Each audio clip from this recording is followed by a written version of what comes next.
Yo, this is crazy. Bear with me. This is the first time I'm ever gonna do it like this.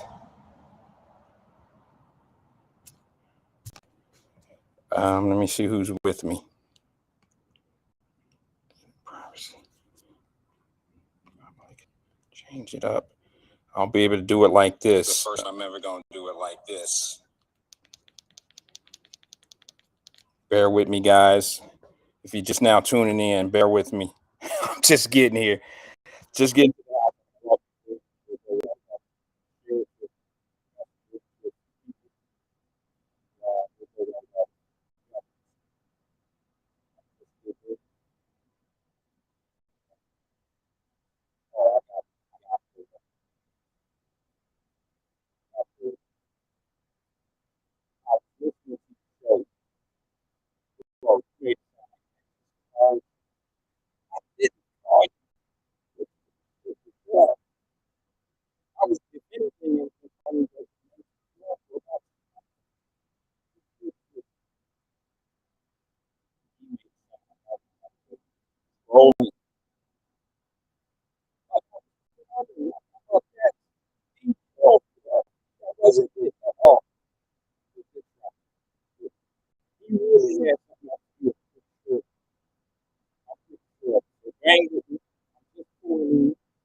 Better, petty don't matter. Far as the teller tatter, I pray to God they rattle tattle. Hey, what's a rapper? I started off that, now I'm better. I get capital. I help my people to get cheddar. I do business. Look here, stay out my business. I'm so iceberg slimish, stainless, not a blemish. I should've been in prison. Don't water remorse, no cases pinned. I got the rolling flooded, soaking wet, but ain't been swimming. I'm the man now, ain't I? Work a plan now, can't I? I remember when you lame player, hated a player, now the same lame player. Yeah, because I'm getting started on the show. Because I was trying to get a hold of him and tell him give me about 10 minutes, but I'm going now. Can you hear me? I'm talking to you. That might give you life advice.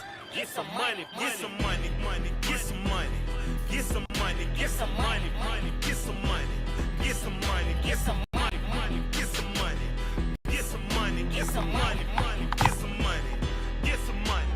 It's the paper power pastor, burning rubber faster than a call NASCAR. My solo knows that I am not a passer. I will not after any of you people Christian. I'm the man now, ain't I? Work a plan now, can't I? I remember when you lame player, hated a player, now the same lame player. They call a player mayor. What you talking that funky, get about my face, wearing that monkey, not that might give you life advice. Get some money, get some money, get some money, get some money, get Who some with money, me? Get some money, get some money, get some money, get some money, get some money, get some money, get some money, get some money, get some money, get some money, get some money, get some money, get some money, get some money, get some money, get some money, get some money, get some money, get some money, get some money. Who with me? Get some money, get some money, get some money, get some money, get some money, get some money, get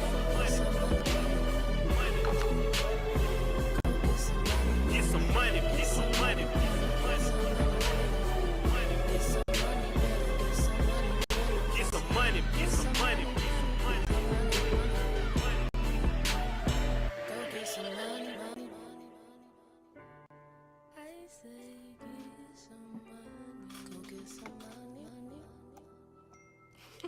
What's good? Y'all hear me? You hear me okay?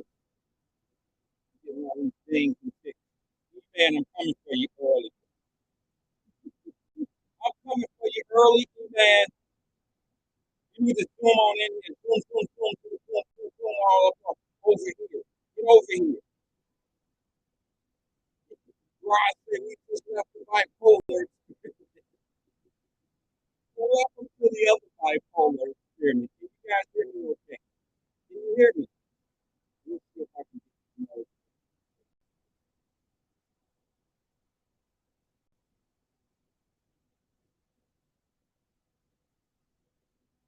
God said, look at Wyatt with the big ass green screen, the big ass hair ass comment. You might want to be careful when you say that live. I'm not just really good. My sound is awful. No, you can't hear me. Let's try something different. Hold on. Let's try something different.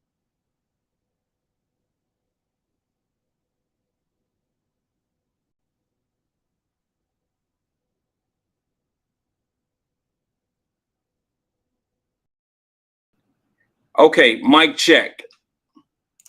Mic check. Mic check. Can you guys hear me okay? How's that? Is that better? Is that better? A1. Much better. Better now. What's good? Ross, what's up with the cap though, bro? What's up with that? I thought we was better than that. Audio good. Been about that check. What's good? Long time. Sounds way better. Sorry, E put me on blast, right? E put me on blast. He said some shit like, y'all heard his phone ring at the end, right? He tried to make that shit sound like it was me. If anything, I would have been calling him. Y'all know I work on CP time. I'm just gonna be honest. I'm just gonna be honest. And hey, bro, I'm just being Roz. I know you was just playing, bro. I ain't got nothing but love for you. I ain't got nothing but love. It wasn't no big deal. It wasn't no big deal. I know you was playing. Hey, but anyway, look. What's good, AP? Let's say what's up to some people before we go on, because I ain't really got shit today. All I can do is go off of what I heard on some other situations and all, you know, I ain't got nothing but love for everybody, but some of that shit was crazy, as y'all know. Y'all know I'm a different character. I'm a little bit more Wyatt on Wyatt Live than I am King and I, and probably when you see me in person. I'm a little bit different. DC, what's good? How you feeling today, bro? Lightweight was a little red at you for the last few days, man, because I heard some shit. I didn't even have to see it. I heard it. I read it. You Lightweight put me in that category that, you know, bro, I thought we was cool, bro. I gave you a nickname over here and everything, bro, and you then went off and called me a name that is not a nickname that a brother would like.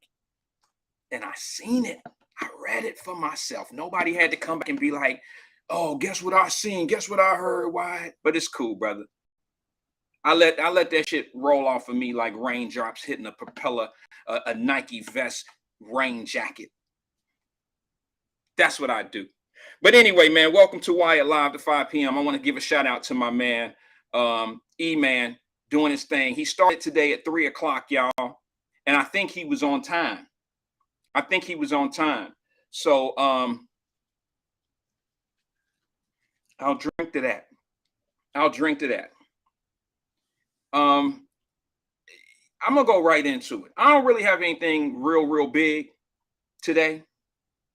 Daryl Carpenter say, what am I talking about? All right, you want me to go at it? You want me to bring it up? I wasn't gonna bring it up. I wasn't gonna say nothing. But wasn't that you, DC, that sent E-Man a message about me the other day, talking about how wild I was going on the show, and he was on his and then you put a little picture up of like a coon or some shit, like a raccoon. And I was like, not DC. He didn't do me dirty like that. Not DC. DC called me a coon, and I'm the realest of the bro. Come on, man. Y'all might not like everything that I say, but I'm far from a motherfucking coon. You got to know that. So explain to me, when you look out for your people and you say the shit that most motherfuckers don't really want to hear, but they know it's the truth, how does that make me a kazoon? You know what I mean. How? How does that make me a coon? I was just saying shit that people already know. I mean, you know, I was just bringing up the obvious, but when nobody have no answers to those questions, what's the easiest thing to call a black man that oppose how shit going out here? You call him a coon, and then you get everybody else on board. That's some bullshit to me. Okay, I'm through with it, DC. We cool. See, I'm like not one of them type of individuals that I go 2 days and then I'm done with my grouch, my grudge. I didn't name DC, gave the player a nickname, brought him all up to the family and shit. Oh, not to mention, I seen a nice little hot picture of you and your woman, and I'm like, damn, DC, you did good. I could have been like, damn, DC, what's she doing with you? I'm just playing. See, that was just a little bit of my get back. That's all. Y'all were a beautiful couple, brother. I was just playing. She a cutie pie. Cutie pie. Just playing with you, DC, my brother. Just playing. Let me see. I was reading a couple comments. Okay, let's get to it. Who went to the movies over the weekend? Did anybody go see the new movie? What is it? Her King? Her Woman King? She King? Woman King? Okay. All right. I got you. I'm reading some of the comments. See, DC, you opened up that can, bro. They going now. Come on, Wyatt. Are we Sagittarius? Where's the smoke? There's no fire. I am a Sagittarius. What up, Andrew from Cali? Hey, let me go to the phones early, man. Maybe we got some smoke over here on the phones. I know it came in. Good evening, caller. Are you still there? What up, Wyatt? What's good? Man, you know this your West Coast connection. Drop Squad 52, What's also happening? known as the Black Knot Democrat. What's good? Wyatt, it's a lot of chaos going on out here, bro. A lot of it. In the West Coast? And it's come from the White House. Oh, for real? What's going on, man? Tell me something I don't know. Wyatt, on I said, Sunday, tell me something I don't know. Also affectionately known as Sleepy Joe Biden, was on 60 Minutes right after the football game. And we ain't going to talk about your team. That ain't what this call is about. We going to bounce back. He's on 60 Minutes, Wyatt. This old man, Woman King. He had two things that he said that made the news. Mm-hmm. One is that if China fucks around with Taiwan, he gonna send boots on the ground to fight China. That's one. Right before the interview was even over, you know he ain't gonna do that. The White House called 60 Minutes and said, "Oh, the president, you know, he just Joe being Joe. Our policy on China ain't changed." Now, again, Wyatt, that's some fucking chaos. The president of the United States. The other thing he said, now get ready for the celebration, Wyatt. Our president said that the pandemic is over. I heard him. Okay? When did he figure that out? When there was 87,000 people per stadium in the seats the last 2-3 weeks? Or the end of last year in the football season, baseball? The White House had to call and say, "Oh, the president, he just being Joe.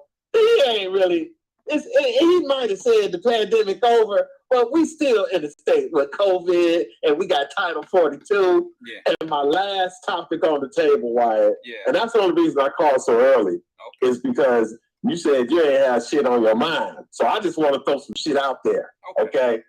Now, the last thing, Wyatt, is how these latte liberals, these desperate Democrats, are losing their mind because a couple of thousand illegal immigrants showed up in their backyard. Ain't that a bitch? On Martha's Vineyard. Ain't that a bitch? Wyatt, it's so much chaos out there, brother. Ain't that something? You got to expose it, Wyatt. This is the second time that the Democrats have lost their mind over something happening at the southern border. You remember what the other time was? Yeah. With the so-called whipping the Haitians. Yeah, I know. I got Okay, so now 50 show up at Martha's Vineyard, sit there by your governor down in Florida, Ron DeSantis, which was an excellent political move, because soon as he sent the migrants up to where them white folks, and of course our first black president, he's got a place up there in Martha's Vineyard. Soon as they asses showed up, they shipped them out the next day. Wyatt, there's some chaos going on out here, bro. We got about 50-something, 40-something days to go until November 8th, Wyatt. And there's a lot of chaos that you need to bring to the attention of the people who listen to the Wyatt Live podcast. And let me give a shout out to Fame Rothstein, the owner and operator of the Betting Public Sports Show, Get to the Bag. And I don't even want to go into his AKAs because he got so many. But shout out to Fame. And again, Wyatt, I just wanted to throw them topics out there on the table, sir, to give you a little seasoning, a little seasoning on the shit that I know you getting ready to drop. And welcome to the club, my brother. Stand tall. Own your coon label. Own that shit. I'm no coon.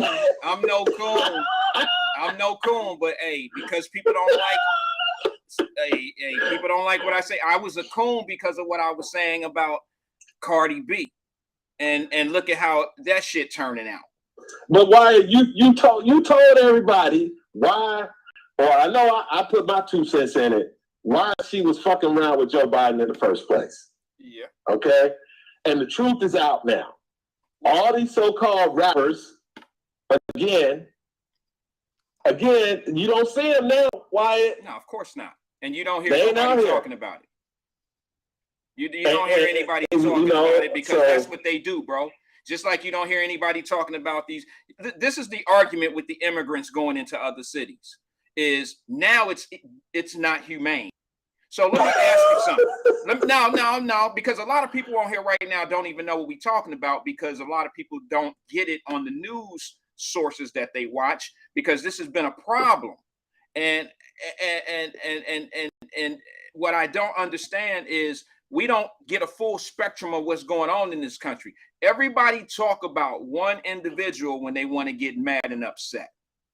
That's it. And who is that one individual? That's the scary orange man, right, the one I labeled the first gangster president, Donald Trump. Let me just say this. I don't want to get into the politics of it all because look, I know the story. I know the real, and it's not going to benefit me to keep telling people the same thing, even when I said it a year and a half ago, and to now try to say to people, see, I told you, this is why you got to keep saying that, bro. You got to keep saying it because it's always new people that are being turned on to the Wyatt Live podcast. You're right. Gotta keep saying it. Roland Martin ain't stop saying it. Al Sharpton ain't stop saying it. All these other Negro whisperers out here who've been pitching for the other team, they've been saying it for years, Wyatt. Don't stop saying it because you're going to get the pushback no matter what. Well, let me just explain. I'm cool with my stance on all of it. And I appreciate you. You know that. I know where you're coming from. And I'm going to speak on what you said. But let me just say this first about the source. I grew up watching. My mother used to put me in front of the television every night and watch 60 Minutes because it was so informative. It was not local news. It was politics. It was economics. It was all the nicks of the country. You know, economics, politics, all of that. And it has definitely become something that I'm not interested in anymore because they had every chance in the world to ask our president right now a whole lot of other stuff that concerns you and I, our pockets, inflation, grocery store prices, car prices, the electric problem that we have in this country. Immigration and the border. Okay, not one question about the border. Well, there was a question about the border. There was one. You call that a question? Well, no, of course it wasn't a question. It was a leading. It was kind of a rhetorical question where they knew the answer. You know what I'm saying? It was a rhetorical. Why the dude Scott Pelley? He was finishing the president's sentences like they was fucking married. I'm like, this. See, again, Wyatt, you know what I call them. I call them the lamestream media, the willing accomplices of the desperate Democrat Party.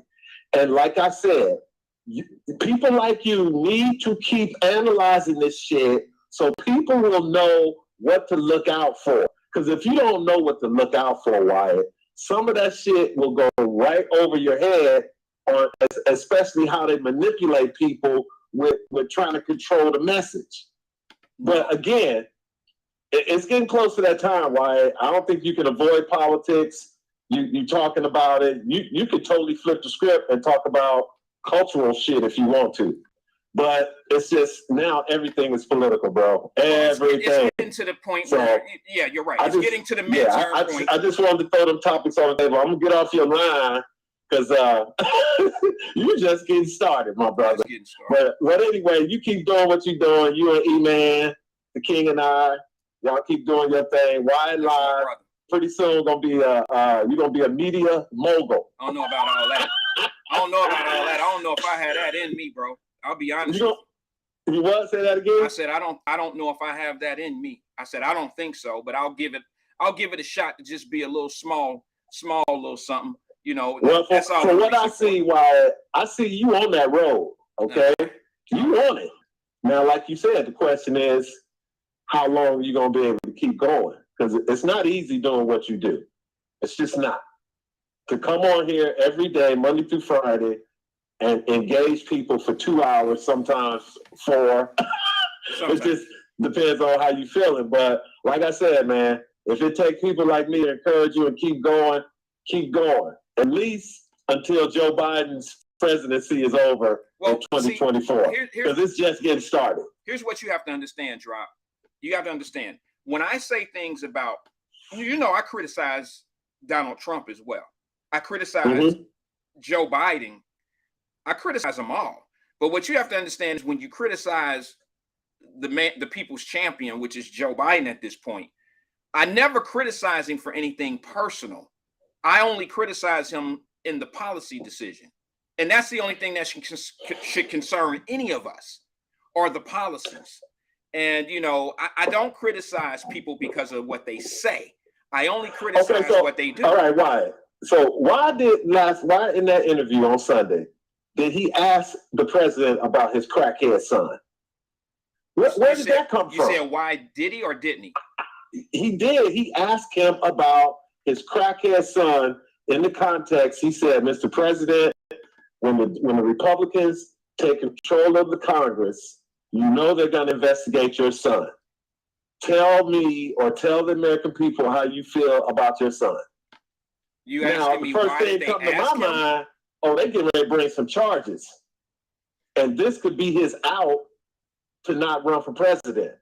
Because I'm telling you why, these motherfuckers are slick, they conniving, they won't tell you the truth. They just can't do it. So to them, hypocrisy is not part of their vocabulary. It's just that I ain't convinced you enough.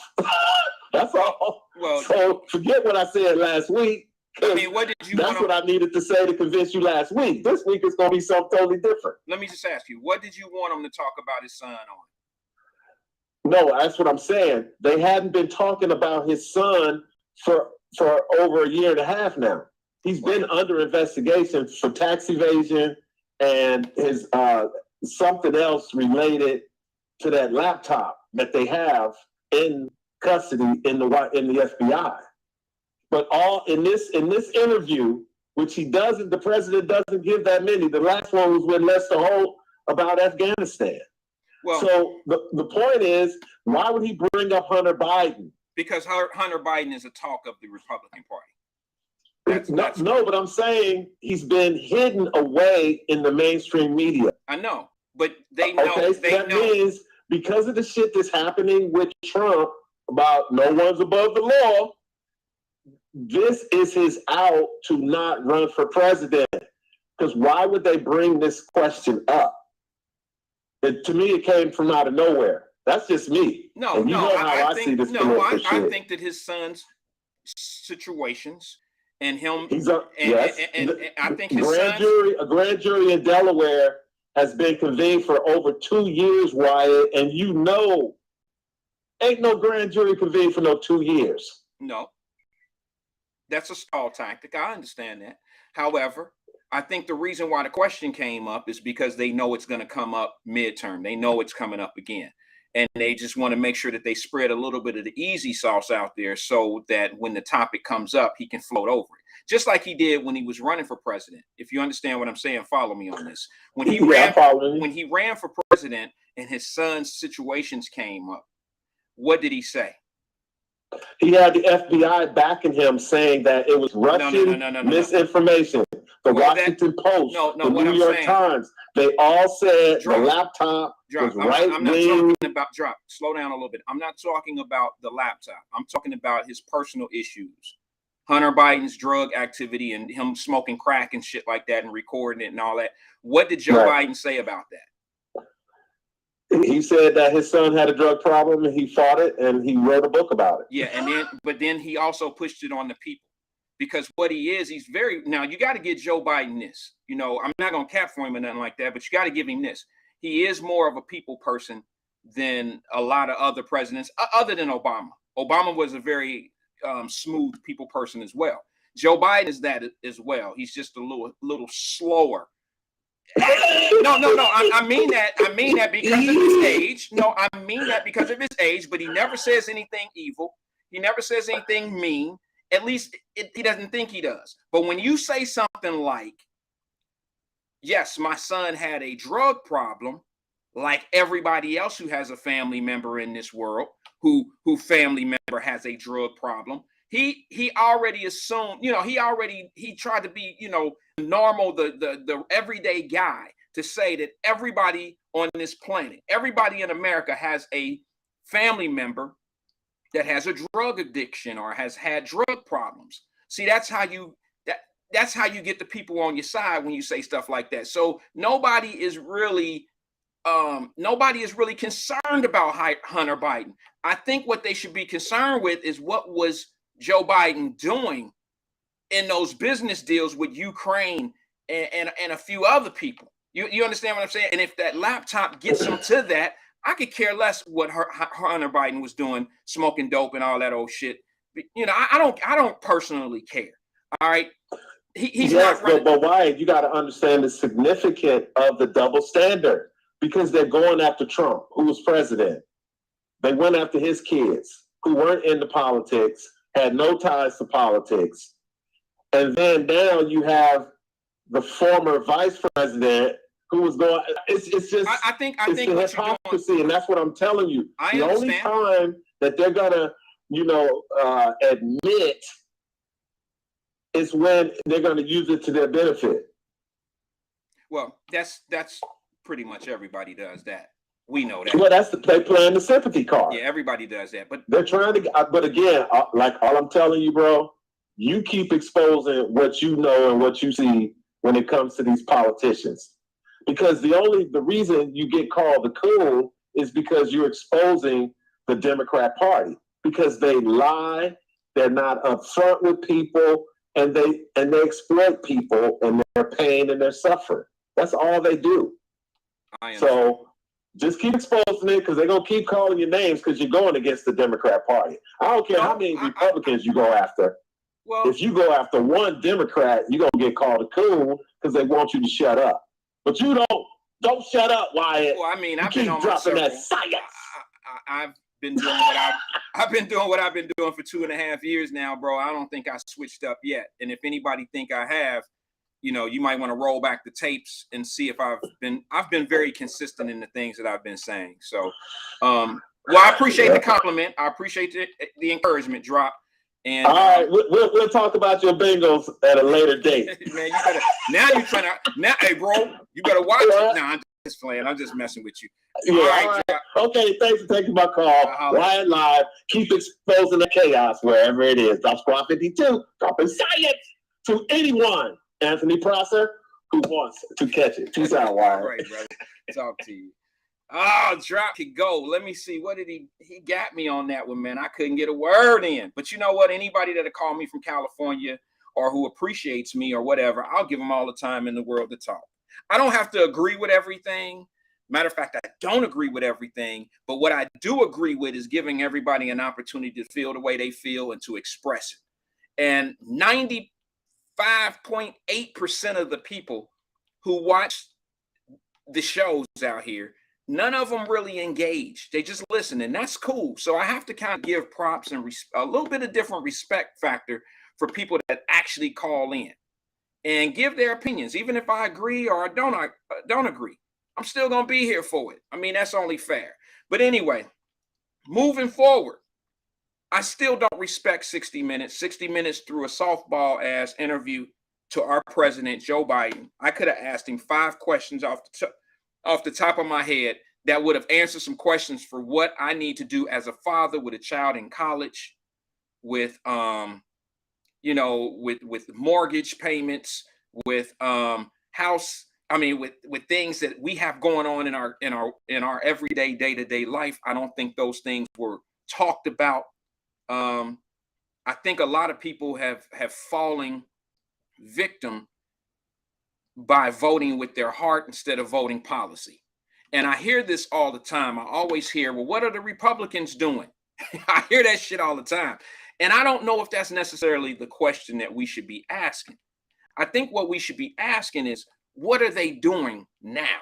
You can't say that that anybody's holding people back from doing what they want to do. Don't they have a Congress? Don't they have a House? Don't they have everything to be able to do what they want to do? I mean, I seen it clear as day during the election time. When I seen, and y'all gonna hate me for saying this shit, but when an Asian hate crime bill came in play over black people, I mean, I didn't see the Biden administration, and I don't want to get into politics, so drop knows the call early, so I'll veer off. But I just didn't see the administration targeting Asians during his run for the White House. I didn't see that. And what I'm saying is a lot of people getting some money, some restitutions and things of that nature, and we're still sitting back wondering, where's ours? And the one thing that I would ask you is, I hate it when people ask, when talk show hosts, radio people, whatever, I hate when people ask politicians that are running, what's your black agenda? I hate that shit. And the reason why I say that is because you're just asking for them to lie to you, because they never do what you call a black agenda. They never do that. They just never do that. And I don't ask for a lie. I'm not the type of person that you can pacify with a lie, because I'm going to test you. I'm definitely going to say something about it. And when I heard Joe Biden and what's his name, Donald Trump, saying things like, when people were asking what's their black agenda, and Donald Trump said he had the platinum plan. Okay, I said, that's fine. When Biden said he had to lift every voice the lift every voice. Y'all know I was a little offended by the name of that bullshit. Anybody heard from the Lift Every Voice project yet? Has that lifted anything in your motherfucking house? Has anybody had anything lifted up in this motherfucker yet? Nothing but high ass prices at the tank. Shit at the grocery stores is crazy. And we sending Ukraine 50-something billion. 50-something billion. I know a lot of y'all gonna tune out because this is the realest shit you ever gonna hear. You don't want to hear it like this. I'm still peeling the onion back. I know you conditioned and you've been in the weight room listening to that shit that exercises your brain a certain way. Y'all bench pressing 350 of that nonsense in your brain. The brain is the strongest muscle in the body. And if you condition it right and give it all the energy and keep it in the weight room of listening to nonsense, you'll be the strongest Hercules, Hulk Hogan person on these waves. The strongest person in the mind. That don't mean your mind is thinking right. That means you just got these beliefs in your mind that somebody has installed and pretty much made you feel like the shit is right. I heard somebody talking today about we need to be getting better judges. I challenge that. I've been in the court system for 18. I'm going into my 19th season is what I call it. because it's an episode down that motherfucker every day. But I'm going into my 19th season. And I heard somebody say some shit today that really makes me understand more of why we just think the way we think. And if you don't agree with this example that I'm going to give you, stick around for another 30 seconds. I'll give you another one, and then you see if the parallels match. Somebody on another show said some shit about a judge. Now, I can't really watch certain shows because if I heard it today, I heard it last week, I heard it the year before that, and the year before that, because it's kind of like a hamster on a wheel. You hear the same shit over and over from the same people. But my question is, they're complaining about judges. And what I don't understand is you worried about what these judges are doing, but you're not worried about what are we doing to keep our children out of these judges' face. Once again, a lot of us put the damn cart in front of the horse. And yeah, that's what you get over here. So if you're not used to it, we on countdown now. I'm giving you 10 seconds to get on up out of here without hurting my feelings. The dinner's on the table, or you cooking, or your rice is burning, or some shit like that. You can go now. Please stay is what I really want you to do. But yeah, I'm about to be a different kind of take on some of the things that you've been hearing year after year, month after month, day after day, week after week. I'm just a little bit different because you know what? One thing I can tell you is I've been living long enough now, and I've experienced a whole lot. I've experienced a whole lot. Now, when I was a child, I was an opinionated child, but I hadn't really lived through much, hadn't learned a whole lot. But damn it, I've been through enough mountaintops and all that ocean. I've been through enough now. So I feel very confident in talking about the things that I know the most. Now, if you want to talk about certain things that I'm not familiar with, I will bow down to you. And I will definitely admit that's not my alley. That's not my thing. But what I heard today about judges and picking better judges and all that old shit, why don't we pick better situations to put our children in? I heard Emmanuel talking today. Y'all, hold on one second. Y'all ready to cancel him. That's my brother. Please don't do it. But you got to be ready to cancel him because he said what they don't say in the city. You got to start holding these parents accountable. Now, anybody that's been with Wire Live since March of 2020 know that I've been saying that. You know how many coons I've been. You know how many names I've been for saying that. You know how many people have hit me up on the DMs and all that old shit telling me how stupid it is for me to hold parents accountable for what children do. You can't be around them 24 hours a day. You can't hold me accountable for what my children are out here doing. Do you hear what that sound like? You can't hold me responsible for what my children are out here doing. That sounds dumb as hell. So Emmanuel said something today. Shout out to him. Yeah, I know y'all gonna think I'm crazy. And I hate saying this. Why? Don't hate saying the truth, bro. You gotta say what I've been saying. And I know it's tough. But after so long, when you put something in somebody's face and you just fall back and be like, all right, I ain't gonna argue.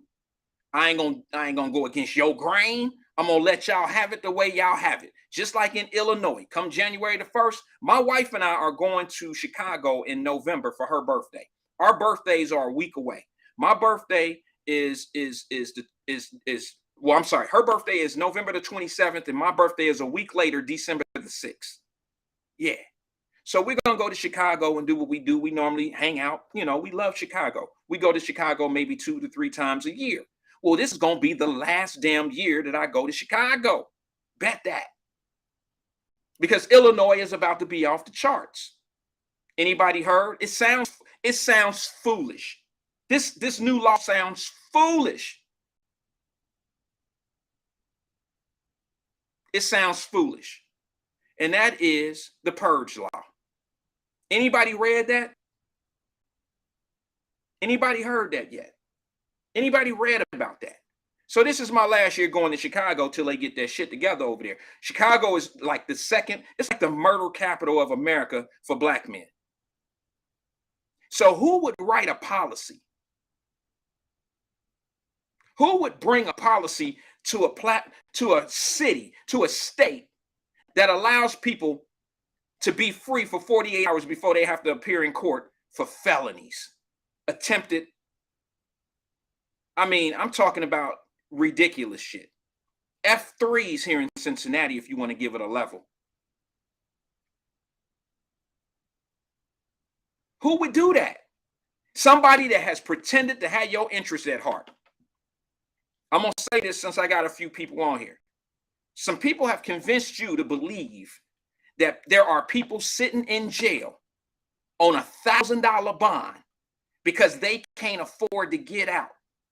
There are people really wanting you to believe that there's people sitting in jail on $1,000 bond, which in Hamilton County, if you have $1,000 bond, you pay 10%. Show me a motherfucker that can't come up with $100 to get out of jail. I ain't talking about the individual. I'm talking about I could call people that I don't even know and I can borrow $100. So you know what that tell you.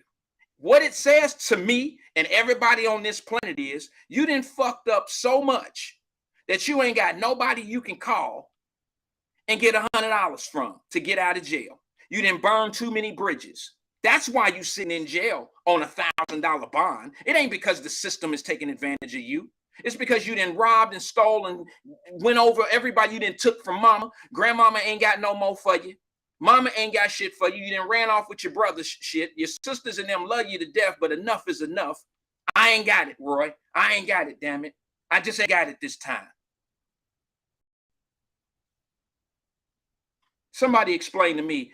And then they make you feel like that person is sitting in jail on $1,000 bond and can't get out, needing 10%. And they in there losing their job and all this old bullshit. No, they not. Ain't nobody sitting in jail on $1,000 10% bond and got a job somewhere. Not one motherfucker sitting in the Justice Center sitting in there like that. He might be a hustler, like he might like do some shit out on the street.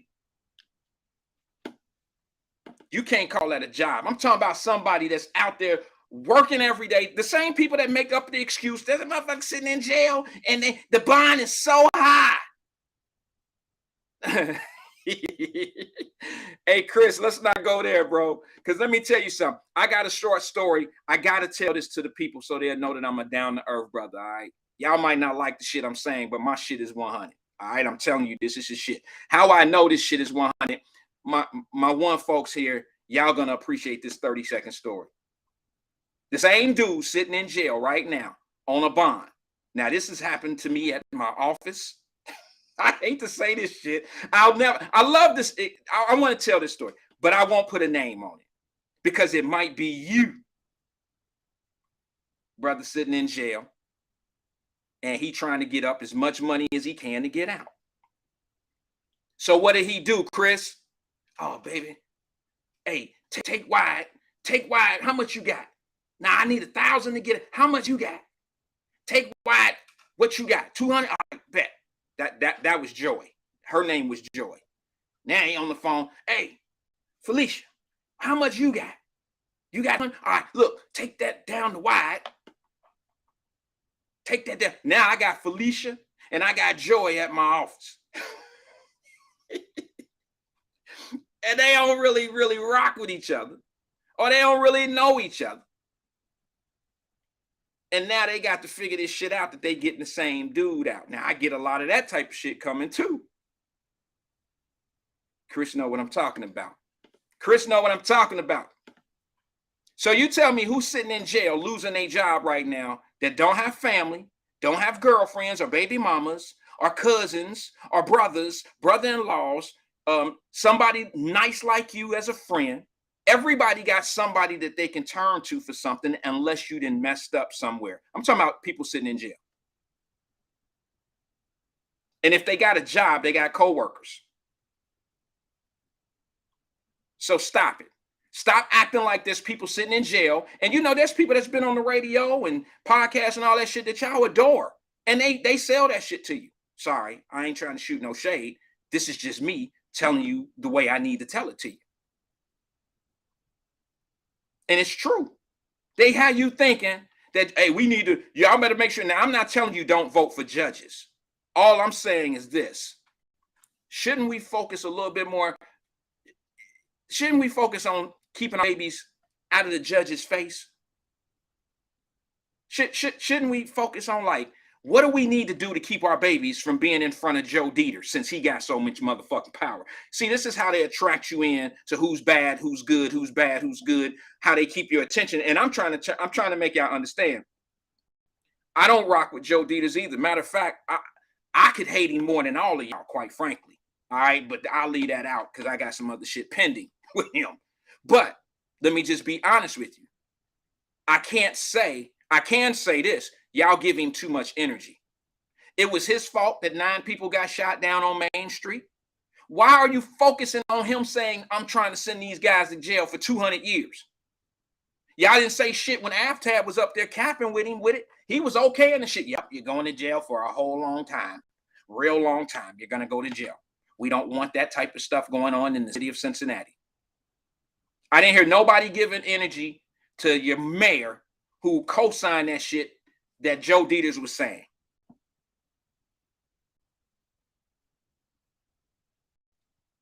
I just want to know. So you see how people divide? We get so zoned out on bullshit that we can't handle real business. So, E-Man, I'm going to give you a shout out today, bro, because you said something that I've been saying, and you saying something that I've been putting out there that our police chiefs and all the people that look like us and all that shit just won't say. Call me coon, call me ever what you want to say. I don't care. It don't matter to me. That shit is, I'm propelled to that shit. That shit bounced right up off of me. But I'm just asking, why are we so focused in on Dieters and all them? That's after the fact. If the shooting on Main Street never happened, Joe Dieters wouldn't even be part of the conversation. I see all this shooting going on in our communities. I don't hear that same energy going that way. You just wait till these dudes get in court. Then you got a lot of shit to say. Go say something to little motherfucker Tyrone. He's shooting people. You don't want to mess with him, do you? Tyrone will smack you in your motherfucker. He'll smack you in your head, and you know he would. I know. I'm getting out of hand with it. I'm getting out of hand with it. Sorry. I apologize to those that may not be able to take this right now. We got some brothers on the air arguing. Brothers got to work it out. Y'all over here chat beefing? Please cut it out.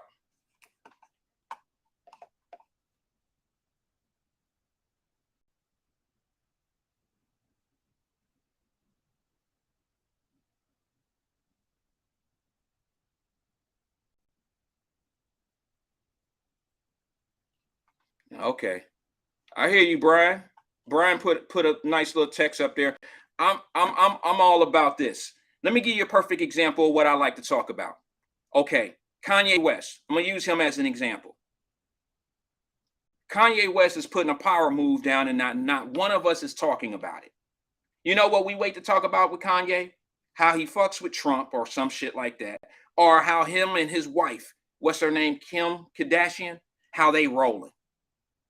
How they rolling. But nobody's watching the brainstorm.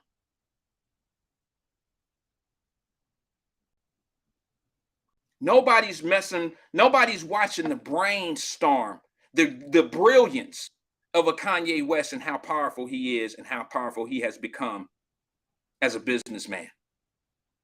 How many little brothers you know from Chicago worth 2.1 billion? Look at what he's done to the not the music industry, garment industry. Look at the deals he's made with big conglomerate companies such as Adidas being out of Germany. Look at the deals he's made with The Gap.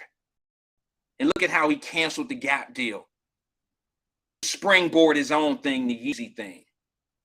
And we sitting back here talking about his daughter, excuse me, his kids and their mama and the the pimping that his mother-in-law from her mama and them. That's what we concerned with. Are y'all watching how this man is hustling? Ain't nobody inspired by that but me. Oh boy. Reality TV got us fucked up out here. Reality TV got us messed up out here. Don't do that, Roz. Don't do that, brother. You better than that. Don't do that, bro. It's just Kanye has a delivery that's not like most. He got that one kind of delivery that's probably, he doesn't have a whole lot of diplomacy in his deliveries. Okay? And I'm gonna be honest with you, bro. A lot of people don't when they get to a certain point in life. He just happened to have a mentality of an old man, because when you get a lot of money, you age fast. And what I mean age, I don't mean you grow old fast. You age in your experiences because of the things that come across. When you have a lot of money, you can do more. The more you do in life, the more experiences you come across, right? So the more experiences that we get, the more either tolerable we become of certain things or less patient we get. And I've learned that as a grown ass man getting older, is that I have lost patience for a lot of shit. Okay. And I've lost patience for a lot of shit that I normally would tolerate. You get that when you get a little older. And I'm telling you, Kanye is growing old by experience, because he's in that business world and he's in a cutthroat business world. And I'm sitting back watching him. I'm sitting to have a deal with Gap and to cancel it and to make almost $1 billion in a garment industry there's not really much room for African Americans. I don't call us African Americans. I call us Black, for those that don't know. But there's not much room. We're the consumer in that industry. There's not much room up top for the trendsetters and the producers and things like that. But what he told Gap was, there's no room for two kings. I can't have another king living in my castle. Powerful. Powerful. You might not like him for his social life. You may not like him in his choice of woman. You may not like him for whatever you want. I see him as an example of how you move things, how you move chess pieces on a board. That's how I look at it. And he's playing chess. All right, so look, I'm gonna get off of that. I'm gonna move on. Let me see. I was trying to read some of the comments. If you got a question, or if you want to cuss me or fuss me out, feel free to do so. The number's at the bottom of the screen: 513-310-0546. Feel free to call. If not, sit back, put your seatbelt on. I got more. All right, so look, who heard of this? Let me see. I think I might even have. I had a video, but as y'all can see, when I got here, I was just getting in from the garage, and then E-Man kind of put it on me and was, y'all know I did not call E-Man and say, hey man, get it, it's my turn. I didn't do that. But he lightweight faded it that way. Like his phone rang at the house or at the studio. And then he was like, you know why gonna be called? He gonna be on at 5. And then his shit go off, his phone go off. And then he was like, he looked at it like, this is wide. And then he tried to make it seem like I was like, bro, that's the microphone, Jesse. That's the microphone. You don't see this big ass red microphone in front of me? He said, why your lips red? Plus I got big lips and it's just a reflection. I got my daddy's lips. That's all I got from him. But Emmanuel played me a little bit. He was like, I gotta go. Try to make it seem like I was rushing him off. I wasn't rushing him off, folks. I really wasn't. Let me see something. I'm gonna put a picture up here. Let me see if y'all seen this before. Any of y'all seen this dude before? Ain't that the pastor? Ain't that the bishop that got robbed for all the jewelry?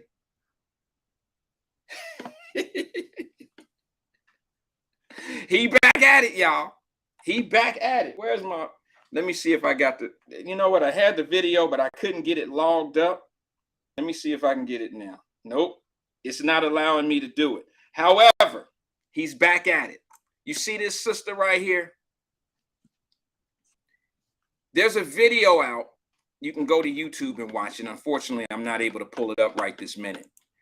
And in that video, it shows this sister getting drugged by the bishop.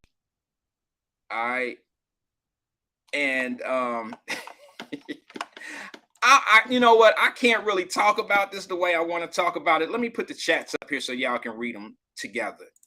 I can't really put this up the way I want to because I don't have a video that I downloaded. It's still downloading to my system here.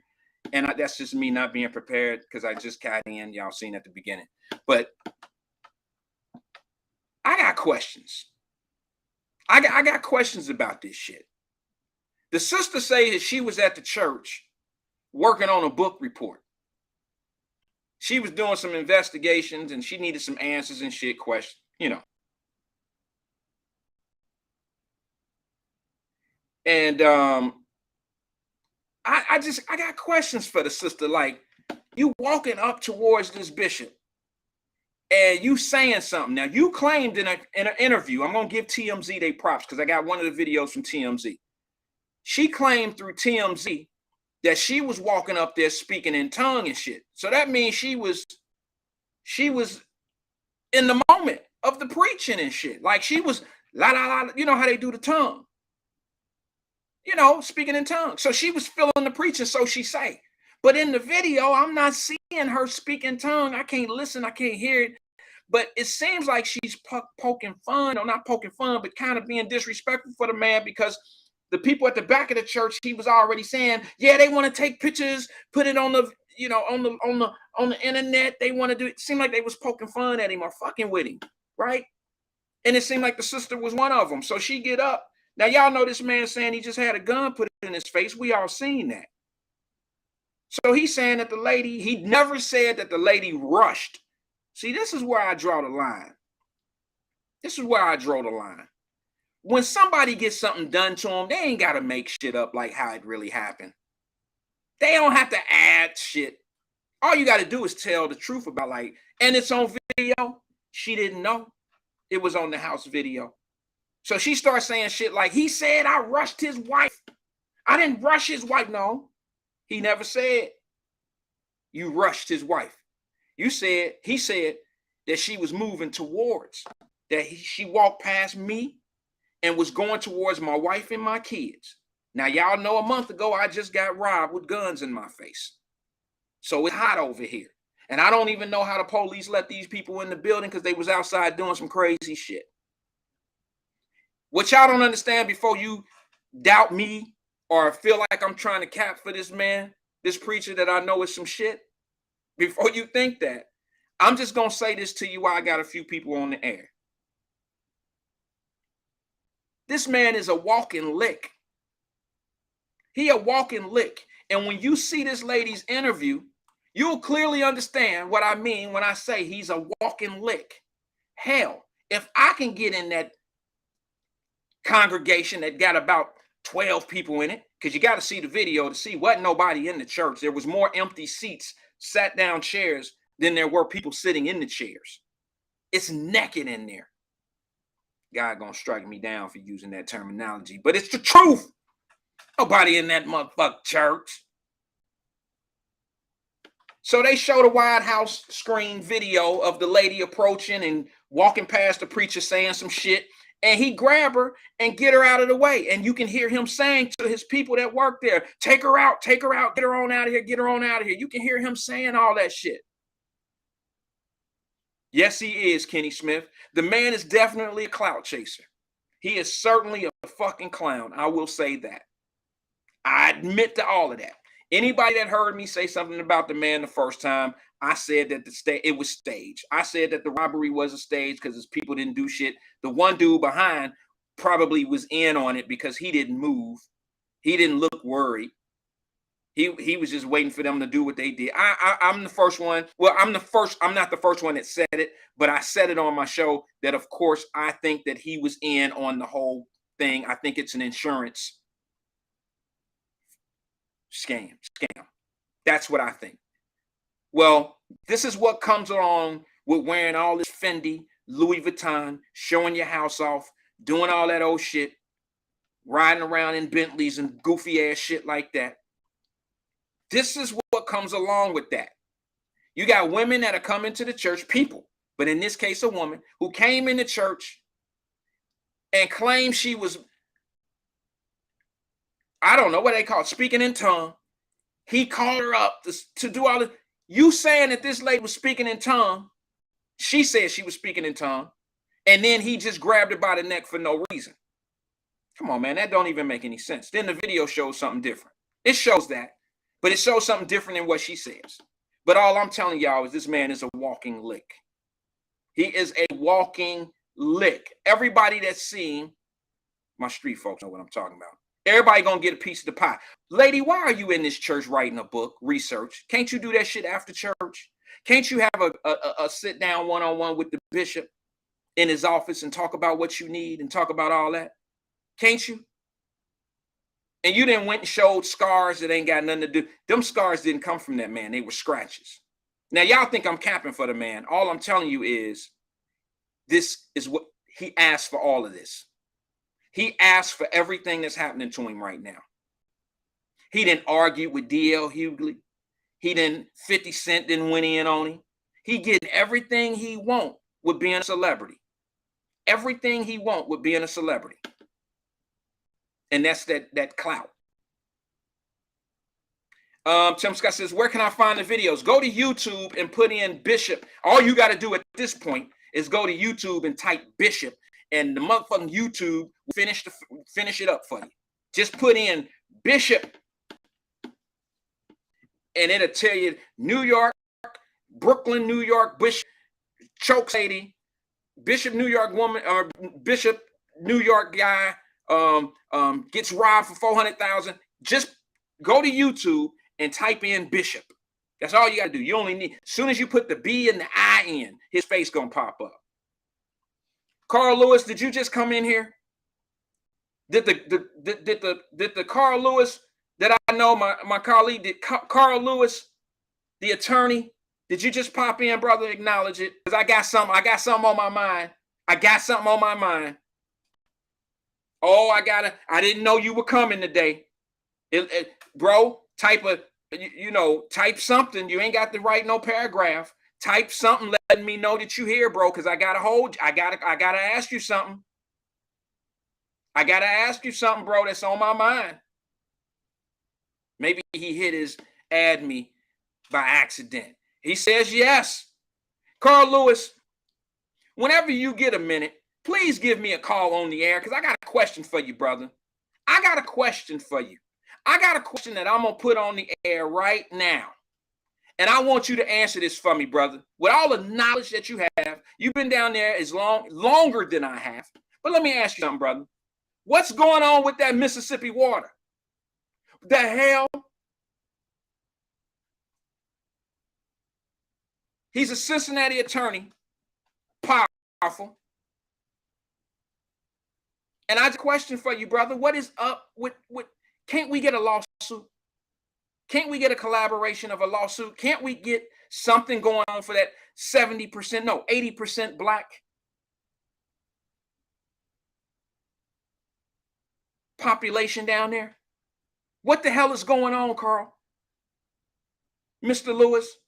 What is going on there? We can't do something about the water down there. Shit, we done sent $56 motherfucking billion to Ukraine and fixing they shit that's getting blown up. Fixing it as it's getting blown up. Well, that building's down. Let's put it back up. Somebody explain. I bet you they drinking clean water over in Ukraine. My number is, he said, what's the number? All right, I got him, y'all. Who all want to sign this shit? I'm about to give me a residence down in Mississippi. No, I'm just kidding. 513, Carl, 513-310-0546. I think we need to be doing more. Is it just me? I think we really need to be doing more. How the hell we sending all this money to Ukraine and we got muddy water? We got muddy water right here in the United States of America. Good evening, caller. This is Wyatt. My brother. Mr. Carl Lewis, the greatest attorney to see Hamilton County Clerk of Courts. Let me just say this to your listeners. Go ahead. Wyatt is the truth spelled in capital letters. Say that shit again. I don't think they heard you. You speak the truth, brother, right between the eyes, just like a Tank Davis, Duke Reagan, let's check Hook, and you check everybody all the time. The fact that Mississippi is Mississippi tells it all. Yeah. And I say the same thing, and you've already said it time and time again. A lawsuit is forthcoming. Have the same thing in Flint. Anytime capitalistic America has a territory that cannot produce wealth, they're not interested. That's right. Had Mississippi had any type of, somebody think about it real clearly now, any type of agricultural product, we ain't talking cotton no more, because guess what? They would have given us water to make sure we continue to pick cotton, but those days, as you well know, are behind us. If it were oil, if it were anything else under that soil, they would have water. You understand what's going on here, right? Absolutely. But you tell. So yes, it's right for a class action lawsuit. Most definitely. So I got to challenge you, brother. Listen, you know I'm on board if you're on board. I'm just saying, like, what needs to happen for that to happen? Well, what needs to happen now is you know my man, Michael Wright. Yes. Michael Wright, out of Dayton, Ohio, his firm have been champion class action lawsuits. And where he is, and I've heard you talk again, where is my man, Ben Crump, who continues to come front whenever there is a shooting and brings on somebody qualified to do the work. That's another story for another day. Where is Ben Crump now? There needs to be me, or someone that has a person that lives in Mississippi, and all your listeners are listening. If you know someone that's in the tribunal area of Mississippi and would like to be a lead plaintiff, have them reach out. Let me wink, cross my fingers. I'm ethically prohibited from reaching out to somebody. Right. But if somebody knows someone with 6 degrees of separation, you especially listen to Wyatt, that's in Mississippi, tell them to give me a ring, and we'll keep the ball rolling. Hey, Carl, I know we got these smartphones and they collect the phone numbers and they hold your data and all that old shit, but I forgot your phone number. Can you tell me your phone number out loud real quick so I can write it down? Absolutely. To quote my man, my mentor, call me when and if you need me, 513-371-4520. 513-371-4520. And for all your listeners, while this is off the subject of Mississippi, please give me a call. Wyatt will get you out, and I will keep you out. There you go. There you go. Hey, Carl, I know you can't talk about the case, but don't you got a big case going on right now in the city? What? Yes. Okay, which case is it? I'm sorry, bro, because I heard you say something. I caught the tail end. Is it a high profile? I don't know who it is or what it is, but I said, Carl got that case. And I was listening to another platform and I think you called in about it, but I caught the tail end of it. Am I off base? It is not my case specifically, but I've been reached out to provide some background assistance, and you know what it's all about. If in fact a white cop uses the N-word, okay, you know what happens. That's it. But if this African American cop who was doing nothing more than telling this white kid, "I'm not no, you know what?" Right.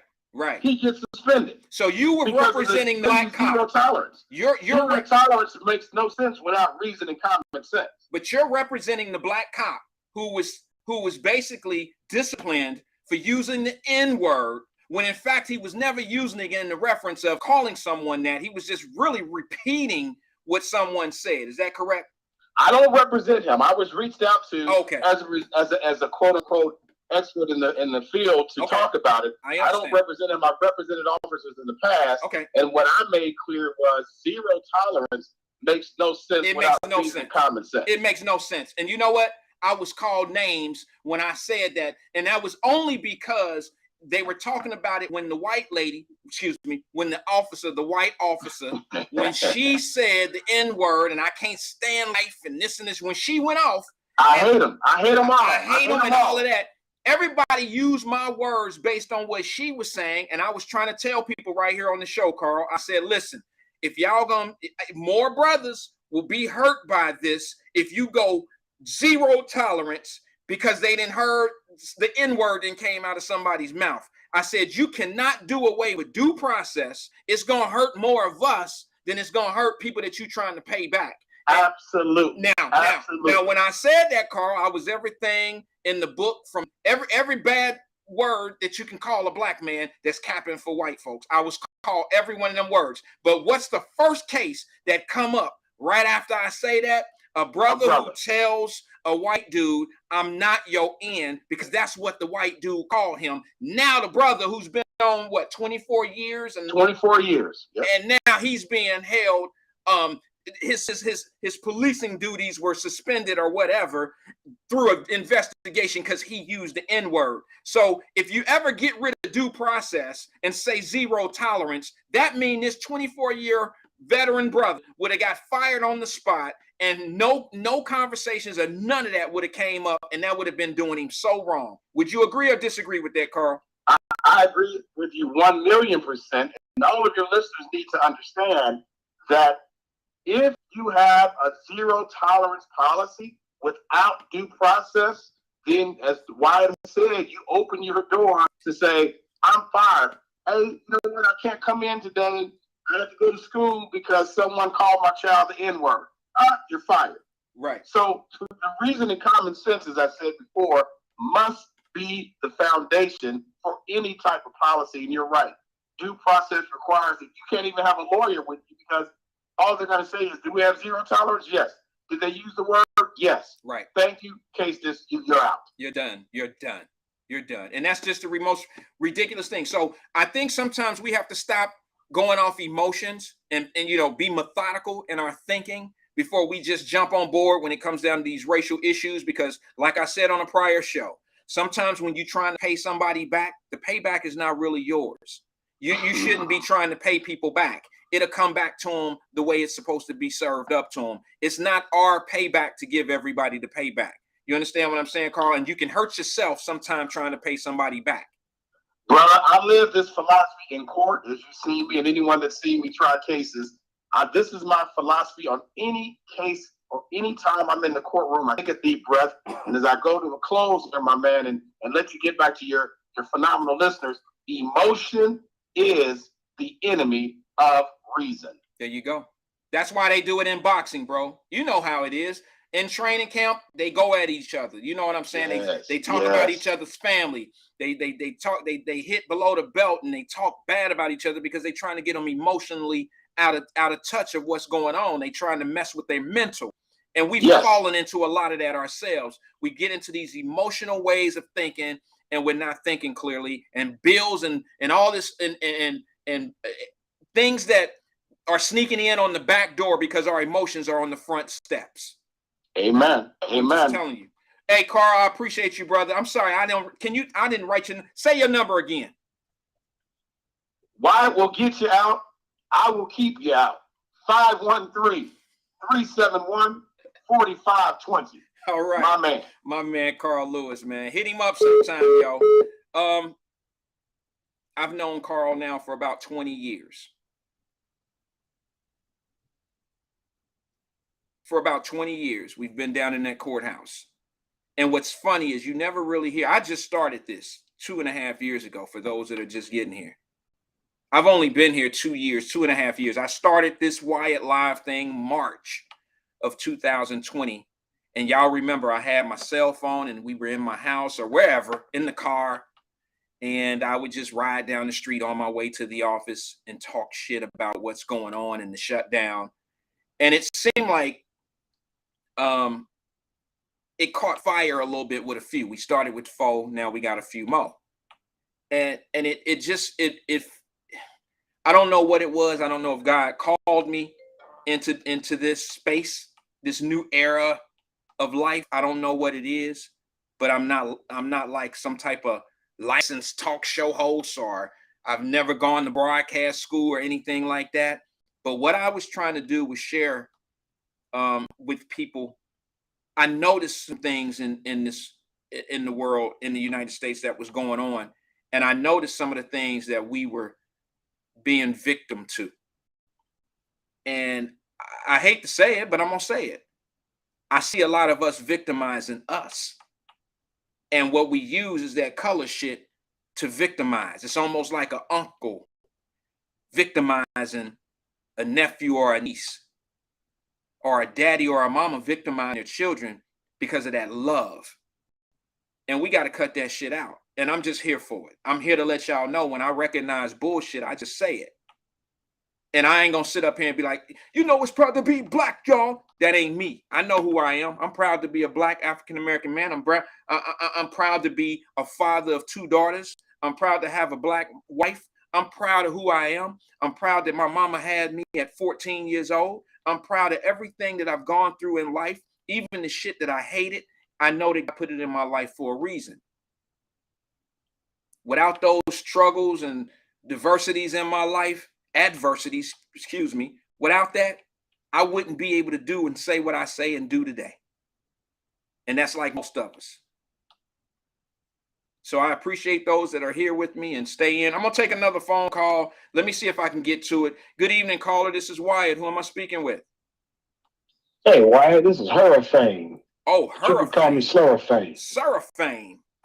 What's good, Seraphane? No, Slurrifane. Slurrifane? Yeah. My bad. I should have known it was greasy. Yeah, you know, strong enough to start an engine, man. Yeah, big. That was good. I didn't catch your take on the bishop out there in New York. Yeah. So if I recite anything, I apologize, but I knew you were about to talk to it and I got busy. Okay. Guy's an asshole. Yeah. A complete asshole. When the robbery stuff happened, he should have fell back and chill. But now he's walking this woman out of church, you know, dragging her around, talking about some get the pictures. Try to say it in a real slick way where you can say get the bitches. Pardon my language. You see what I'm saying, though? I hear you, but they were taking pictures of him and they were saying some things that he said. He said they were saying things prior to him preaching and that they was taking pictures of him so they can post it on social media, and they were calling him different names and stuff. But go ahead. You right. Now, come on now. You talk about a lot of old school shit. Remember when you were, you know, 10 years old, 8 years old, and like fake give somebody the middle finger? Yeah. By like rubbing your mouth? That's what he was basically doing by saying get the pictures. He was saying get these bitches. Okay. If you say so, Fame. I mean, yeah, I truly believe that's what he was trying to audibly convey. Okay. As slick as he could, but and also as far as what was that you and Mr. Carl were talking about? We were talking about the cops that use the N-word, and we were talking about how when the white cops said it, everybody lost their mind, which we should have, but you still got to be methodical in your process and how you think about things. I was one that came out front and said you can't just have a no tolerance and get away and do away with due process. And if you do that, it's going to hurt more black police officers than it would white police officers. Nobody. Well, there's a certain. I agree that there should be no tolerance. Being a cop is a state office. You know, calling each other the N-word is some hood brotherly. That's the problem. These youth use it in too much mixed company. Well, in this particular case, I forgot what was the name again. I forget the name of the officer, but I'm talking about the lady or the dude. I'll move on. I was talking about the name that you called in, Sir Slick-a-Lot or some shit like that. I forgot. Oh, Hurricane. But you can call me Slurrifane. My bad, Hurricane. I'll use Hurricane. Damn, I kind of lost my point of drive there. But anyway, in this particular case, we're talking about a brother who used the word because the white guy said, you acting like a fake nigga. fake ninja, but he said the real word. He said, you acting like a fake ninja. And he was like, I'm not going to be your fake ninja. What was the point? What was the point of saying that? Well, I don't know what he was saying. I don't know why. It doesn't matter. It That's don't matter. These guys are not sociologists. You have a law to uphold and protect. Just go out you don't have being cops, you don't have time or much what's the word I'm looking for? Aerospace.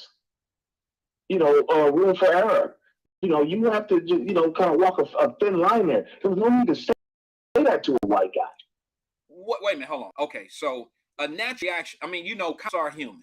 Okay, we know that. I'm not trying to be funny. I'm just saying a normal human reaction to certain things, bro, will call this. This is exactly what you're right, Fame. But this is exactly why I'm saying that this will hurt more black cops than it would white, because we're going to have a different reaction to certain things out here because of how many cops do you think are on the beat that's 50 years old versus 30 or 25 to 30 or 25 to 35? And if you look at age group, that's a rap culture. That's a rap generation. That's they're using the N-word in their music and the things that they like. They are still human beings. And most of them grew up on rap music. The black ones I'm talking about, some white ones too.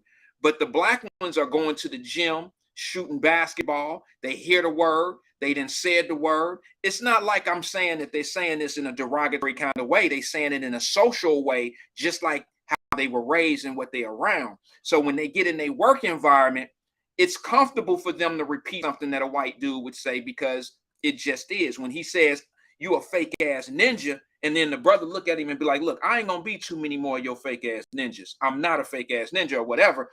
Now they got the brother. Now they got him for saying the N-word, and with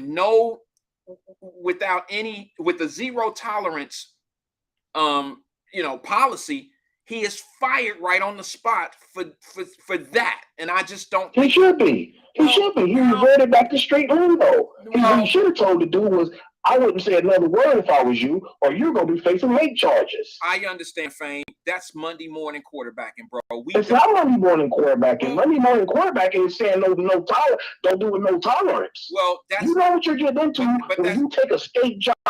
There's to whom much is given, much is required. Same thing with that damn that lady judge, the black lady judge, Tracy Hunter. You knew what you were getting into in becoming a judge. You knew dealing with joke dealers can be sketchy. Careful how you operate down there. Giving papers to your brother. Well, let me just say careful, Toots. But go ahead, I'm sorry. Let me just say this to you about the officer case. It's still not really part of the process of the policy right now of zero tolerance. That's not the policy. So at this point, they're just talking about implementing zero tolerance in the future.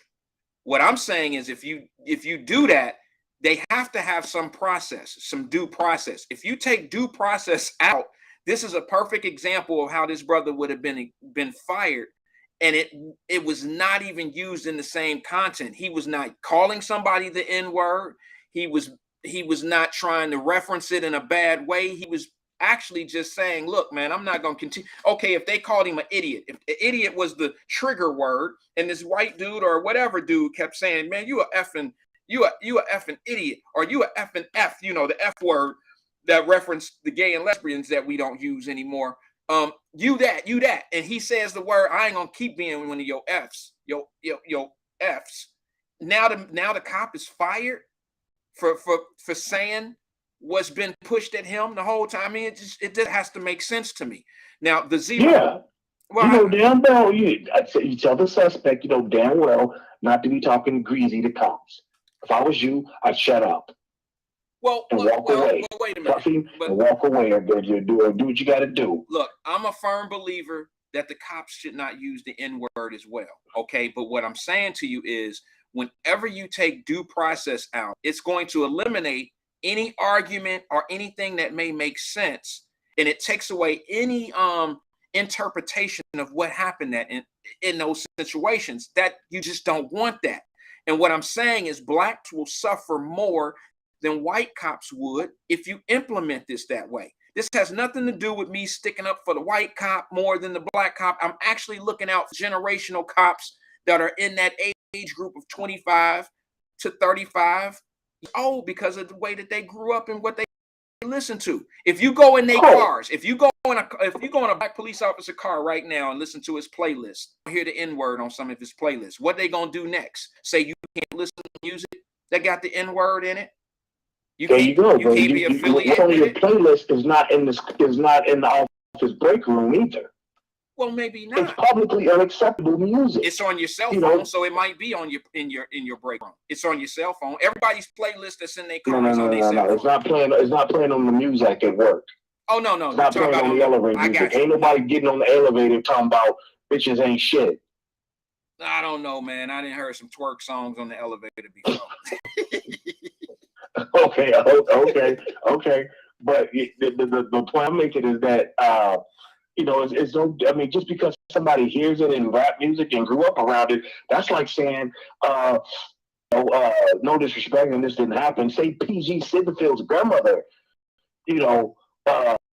was calling you. You're like, PG, don't go on that nigger show. Well, that's what she grew up and heard all the time. That's a poor excuse. So we would be mad at PG. There's a certain amount of gravitas that you must have when you become a state official. And when you're a cop, you're a state official. Carry that with the gravitas that same gravitas you expect white cops to have when they pull your ass over. Yeah, I mean, I agree, Fame. I'm not sitting here saying that black cops should be able to say the N-word and white ones can't. I don't think that's the argument. I think that there has to be a line drawn in the sand. Yes, but I also believe that there has to be content to what's going on. You can't just say that this black cop used the N-word in conjunction with hate or in conjunction of committing some type of malice in his behavior. You can't say. You have to say that. Okay, let me ask you this. Don't all the Cincinnati police beat cops? Aren't they required to wear body cameras? Yes. Well, I don't know. I think so. There's your context right there. The body camera tells you everything. There's your context right there. You as an officer cannot resort back to that type of shit. You when you're on state time, you behave like a state employee. When you're on your own time, you can use the N-word 59 times in mixed company, whoever, as a reply, whatever. But when you're on state time, there's a certain amount of gravitas that must be adhered to. I agree, but I'm gonna say this I'm gonna say this from a brother to another brother. I don't know what job that I could have that I could be out working and a white dude can continuously call me the N-word, and then I'm going to be just policy driven. I'm just going to be that guy that's going to be, I'm just going to stay straight book. I mean, night after night, day after day of the things that they go through out there. And then, the things that are happening in the environment that we in today, it's kind of hard for me to sit back. I'm just giving you an honest answer. I don't know if I have, maybe this is why I'm not a cop. I don't think I have it in me to have a white dude look me in my face and tell me that I'm an N-word. And then I'm supposed to just be able to take that shit on the chin. That's very difficult, even for someone like me who sits back and I'm a very passive individual. But I think when it comes down to people pressing buttons, I can tell when they pressing buttons. But I just think it's very difficult to take something like that and not say something as simple as not cuss and fuss back at him and tell him he acting like an N-word. No, he simply said, I'm not going to continue to be your N-word. I'm not a fake N-word.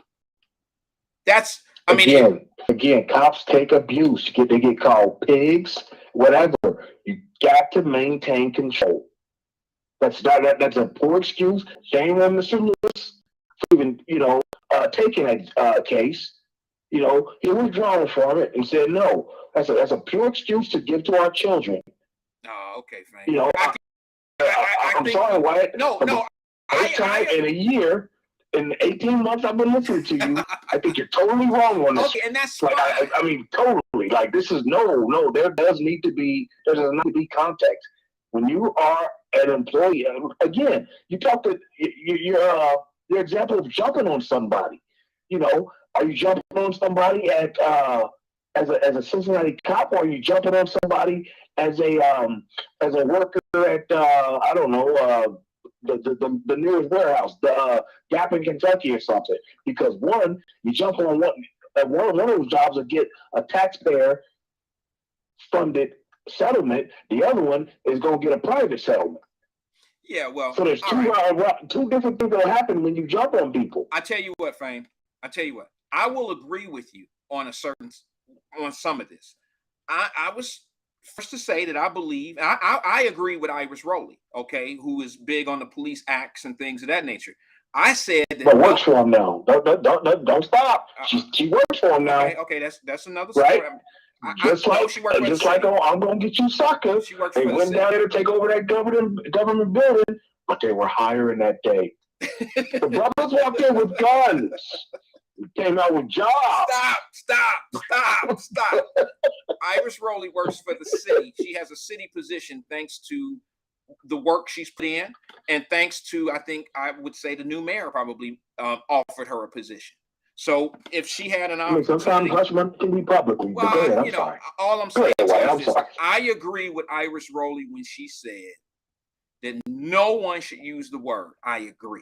And I think once the dust clears and all the black officers now have a clear understanding that you can't be off duty shooting basketball at the court, you can't come on duty if a white dude or a black dude, or if you see somebody from high school and you be like, hey, what's up, my ninja? All that, you can't say that shit. It's totally out of your vocabulary. When they draw that line in the sand and have established that, now I say, okay, they are clearly understanding the process.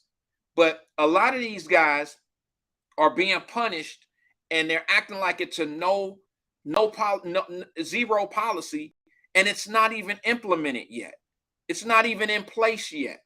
So I think we got to really get the rules and all that down. Granted, you don't have a problem with a white person if they say it on the job. If a white, like the white police officer lady did, you have a problem with that. I think we have a problem if a black man says it too, but I think there has to be content. There has to be some kind of what made him say it. Just like the lady, it's fair to ask what made her say that shit. It's fair to ask that question. I clearly know the answer. Big head ass little boy ran around, gave her the finger, did all the shit that we do to antagonize police officers, but he didn't call her a derogatory word. He didn't call her he didn't call her what black people call white folks. He didn't do all of that. She came out with this hate. She led the vulgar language. She led that. So that's a different. Right. You got to look at the. It's just different. It's not different. The words are surely different. The content is different. The way it came out. But you got to look at the fact. This is where due process comes in. This is. Let me ask you this. Let me ask you this, and I'm gonna wait for your answer and hang up and listen. But listen. I'm not gonna be too many more niggas, said the cop, right? Mm-hmm. Or something of that nature. Okay, what's gonna happen if he continues to call you a nigga? Well, I mean, what are you gonna do? Are you gonna put hands on him and get a charge put on you, if not a lawsuit, or are you gonna charge him for an ethnic intimidation crime, which you could do from the giddy up? They're talking greasy to him. Yeah, well, here's the thing, man. A verbal threat is always better than actual physical threat. My mama used to do that. Who gets away with threatening cops? Cops. No. What I'm saying to you is this. I'm talking about the cop himself.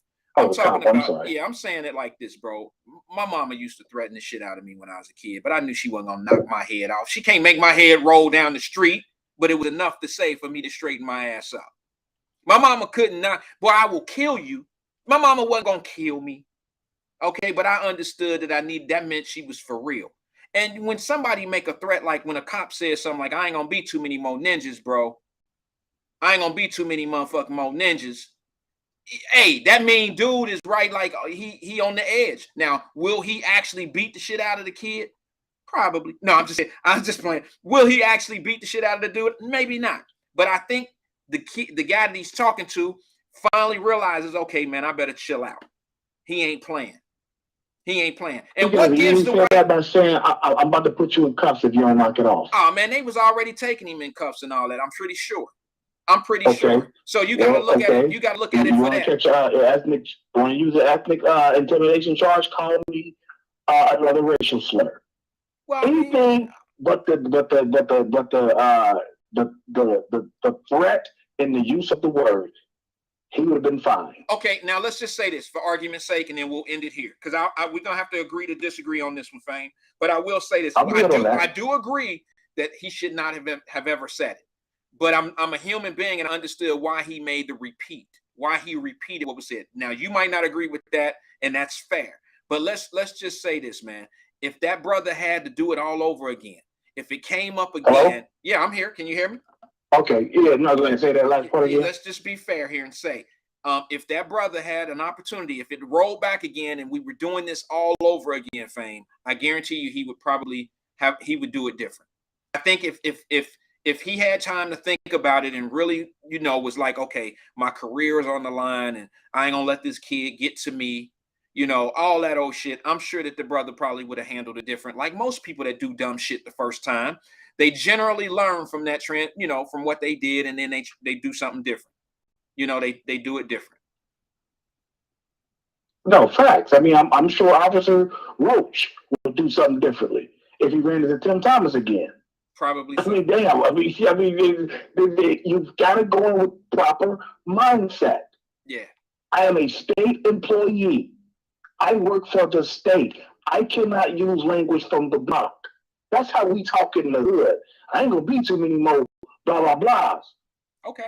That's the 1988 shit. I give you that. I just think that the human element came in on the brother versus the policy book or the book. I just think that you're not a human. You're a state employee. I understand. That's what I would say. And I will give you this. Hey, I will leave it there. Go. I will give you this. He's a 24-year vet. He should really know better. How about that? He's a 24-year vet. He's 50 years old. Right. He's a 24-year vet. He got to go. He got to go. I shouldn't have. He should definitely know better. Never gave him no ammunition. Oh boy. He old as fuck. He's supposed to know better.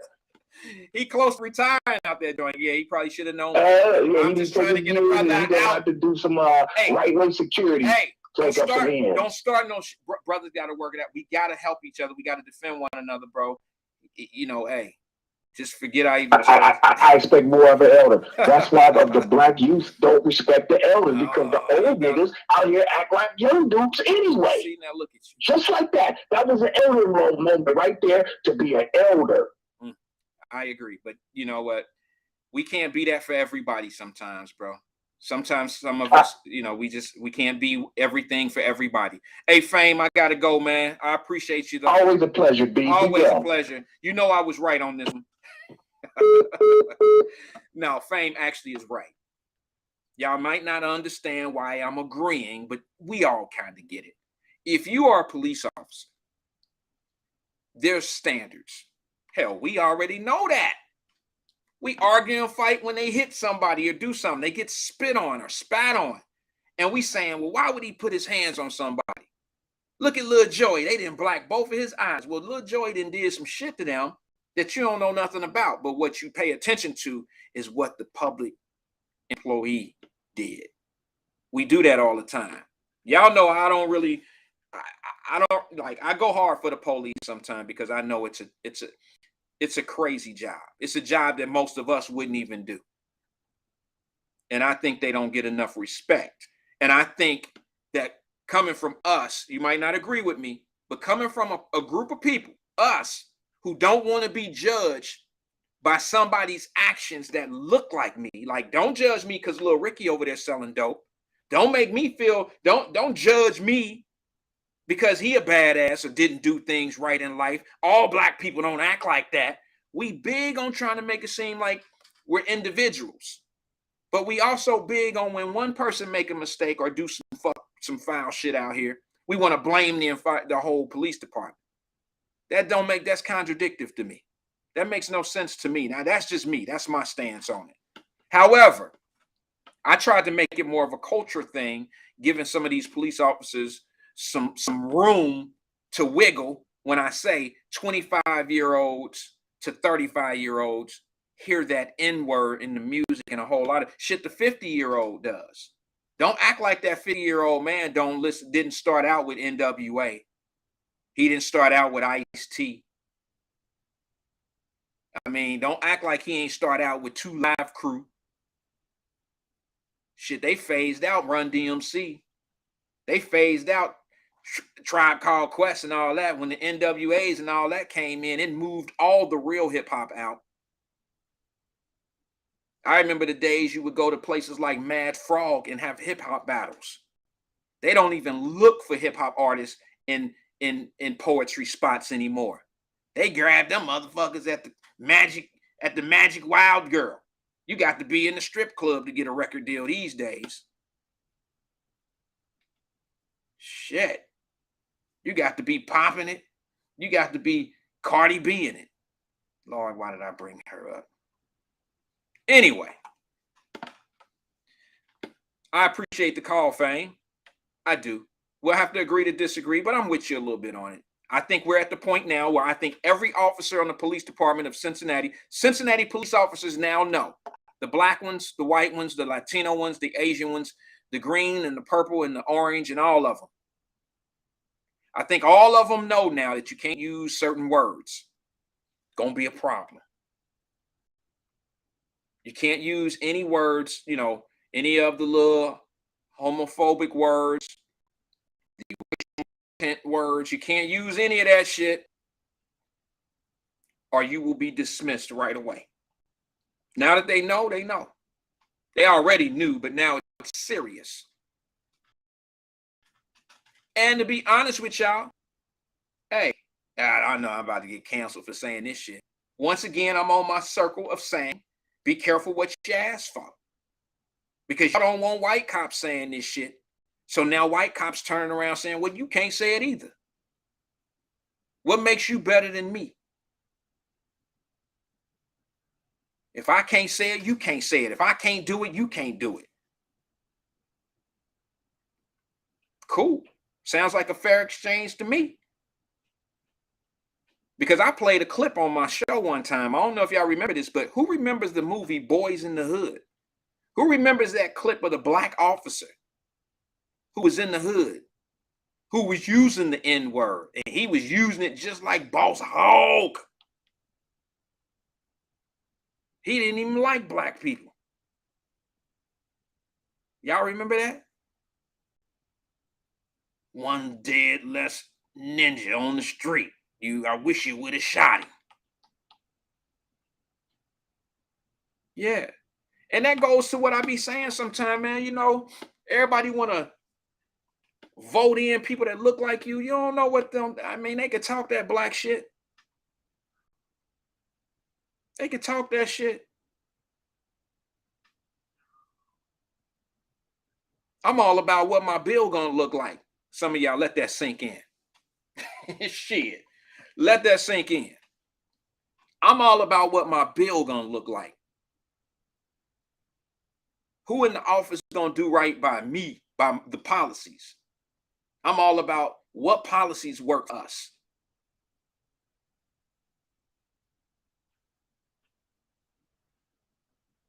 And you sitting back here thinking that, listen, let me show you a slide door, backdoor ass policy. All you got to do is ask yourself this. I ain't going to go Democrat, Republican. I ain't on none of that shit right this minute. I need y'all to go look up. Do this one thing for me. Go to the Illinois. Go to Illinois and find out what that bill is, that purge that starts January 1 of 2023. And I need y'all to ask yourself, what politicians would put that in place? This law is going to benefit who? And then this law is going to be a disparity to who? What communities are going to suffer in Illinois? Now, when I say Illinois, I could think of Champaign, Illinois. I can think of Chicago, Illinois. I can go on and on in little small cities. But my number one concern is, isn't Chicago bad enough? Isn't Chicago bad enough without this new bill? And this same bill is some shit that they're trying to implement throughout the United States of America. And they're trying to convince you that there are poor people sitting in jail across this country who can't get out on a measly $1,000 bond, or bonds have been set so high that this guy who has not been convicted yet, it's only, there's enough evidence to hold him. There's enough evidence to put a bond on him, but you don't think, based on the evidence, that that's enough to hold a person in custody for the safety of the public. That same person that did that crazy shit is losing their job. I got to take a phone call. Maybe they could tell me something. Maybe they'll make me understand this thing. Good evening, caller. This is Wyatt. Who am I speaking with? Hey, it's Black Russia, Wyatt. Black Russia, what's good, brother? Long time no talk to. I know, man. I've been grinding it out, man. It's election time. It's money time. That's right. You work on campaigns. Good to see that you're grinding, getting at it. Yeah, getting to it, bro. Can't save nobody but myself. You know what I'm saying? I feel you. What's on your mind this evening, man? What part? Where are you at with it? Well, I heard you talk about the issue in Illinois. Yeah. You know, there's an issue in Ohio this coming November. Yes. It's called Issue 1. Yes. Yes. That's gonna, bring back the aspect of seriousness in offense and criminal history and all that. Because right now, the judges don't have to consider any of that for bail now in Ohio. And so that's what you're seeing a lot of these no bonds. But now Issue 1 is going to bring that criteria back, where the judges will have to be able to consider several factors for bond. Yeah. So I want to make sure everybody was aware of Issue 1. Issue 1 is could. Let me say something about Issue 1, Black Russia. I'm glad you called. For y'all that don't know, I didn't ask Black Russia to call to bring up Issue 1. One of the reasons why I haven't brought up Issue 1, thank you, brother, for doing it, is because people will think I'm being biased because of the line of work that I'm in. And I don't want people thinking that I'm pushing one side of the spectrum to you over the other because it benefits me. That's not, so I don't even want to have the conversations. If somebody bring it to me, I'll make it make sense. Remember when Judge Fanon Rucker, he was judge at that time, Fanon Rucker came on the show? I was very upfront with everybody, and I said, look, I'm 90% in with Judge Rucker at being prosecutor in Hamilton County, but I can't agree with him on the bond process that he's going through, that he wants to implement. I don't agree with this bonding thing that they're trying to redo. It's not community safe. And I brought that up on the show. I don't know if you've seen that show, but I brought that up and I left it alone. And I just wanted people to know. And I don't want people to think that I'm trying to be biased towards Issue 1. But since you called, go ahead and speak on it. Well, it's just, they had a Supreme Court case where it was down here in Hamilton County where there was a guy charged with murder who got a high bond. And then he appealed it because he said it was too high. I said it was excessive. And the Supreme Court said you can't consider other aspects of the crime, and you can't consider he's going to show up to court as a reason to give bond. So now the Ohio legislature put this on the ballot for people to decide. And I want people to know every Democrat voted no on it too. Well, of course. Every single one of them. Right. Of course. Well, you know the Illinois law, right? The purge law, what they're calling it. Yeah, I heard about that. Who put that in place? Was Lori Lightfoot pushing that? Well, that's the governor over there. You see what I'm saying? Yeah. She's the mayor of Chicago, but the governor is a Democrat himself. I forget, Przezinski or something like that. Yeah. All I ask you is this, folks. Please wake up. Look at policies that affect our communities. Maybe not where you live, maybe not even where I live, but the people that look like us who are having what you want to fight for, the hard times, the unaffordable housing. Look at the crime rates in those areas, and then look at the policies that the people that argue and fight for you, look at the shit that they implement in your neighborhoods. It may not be your neighborhood. Look, downtown Cincinnati, I'm from 1335 John Street. Over the Rhine will always be my neighborhood no matter where I live.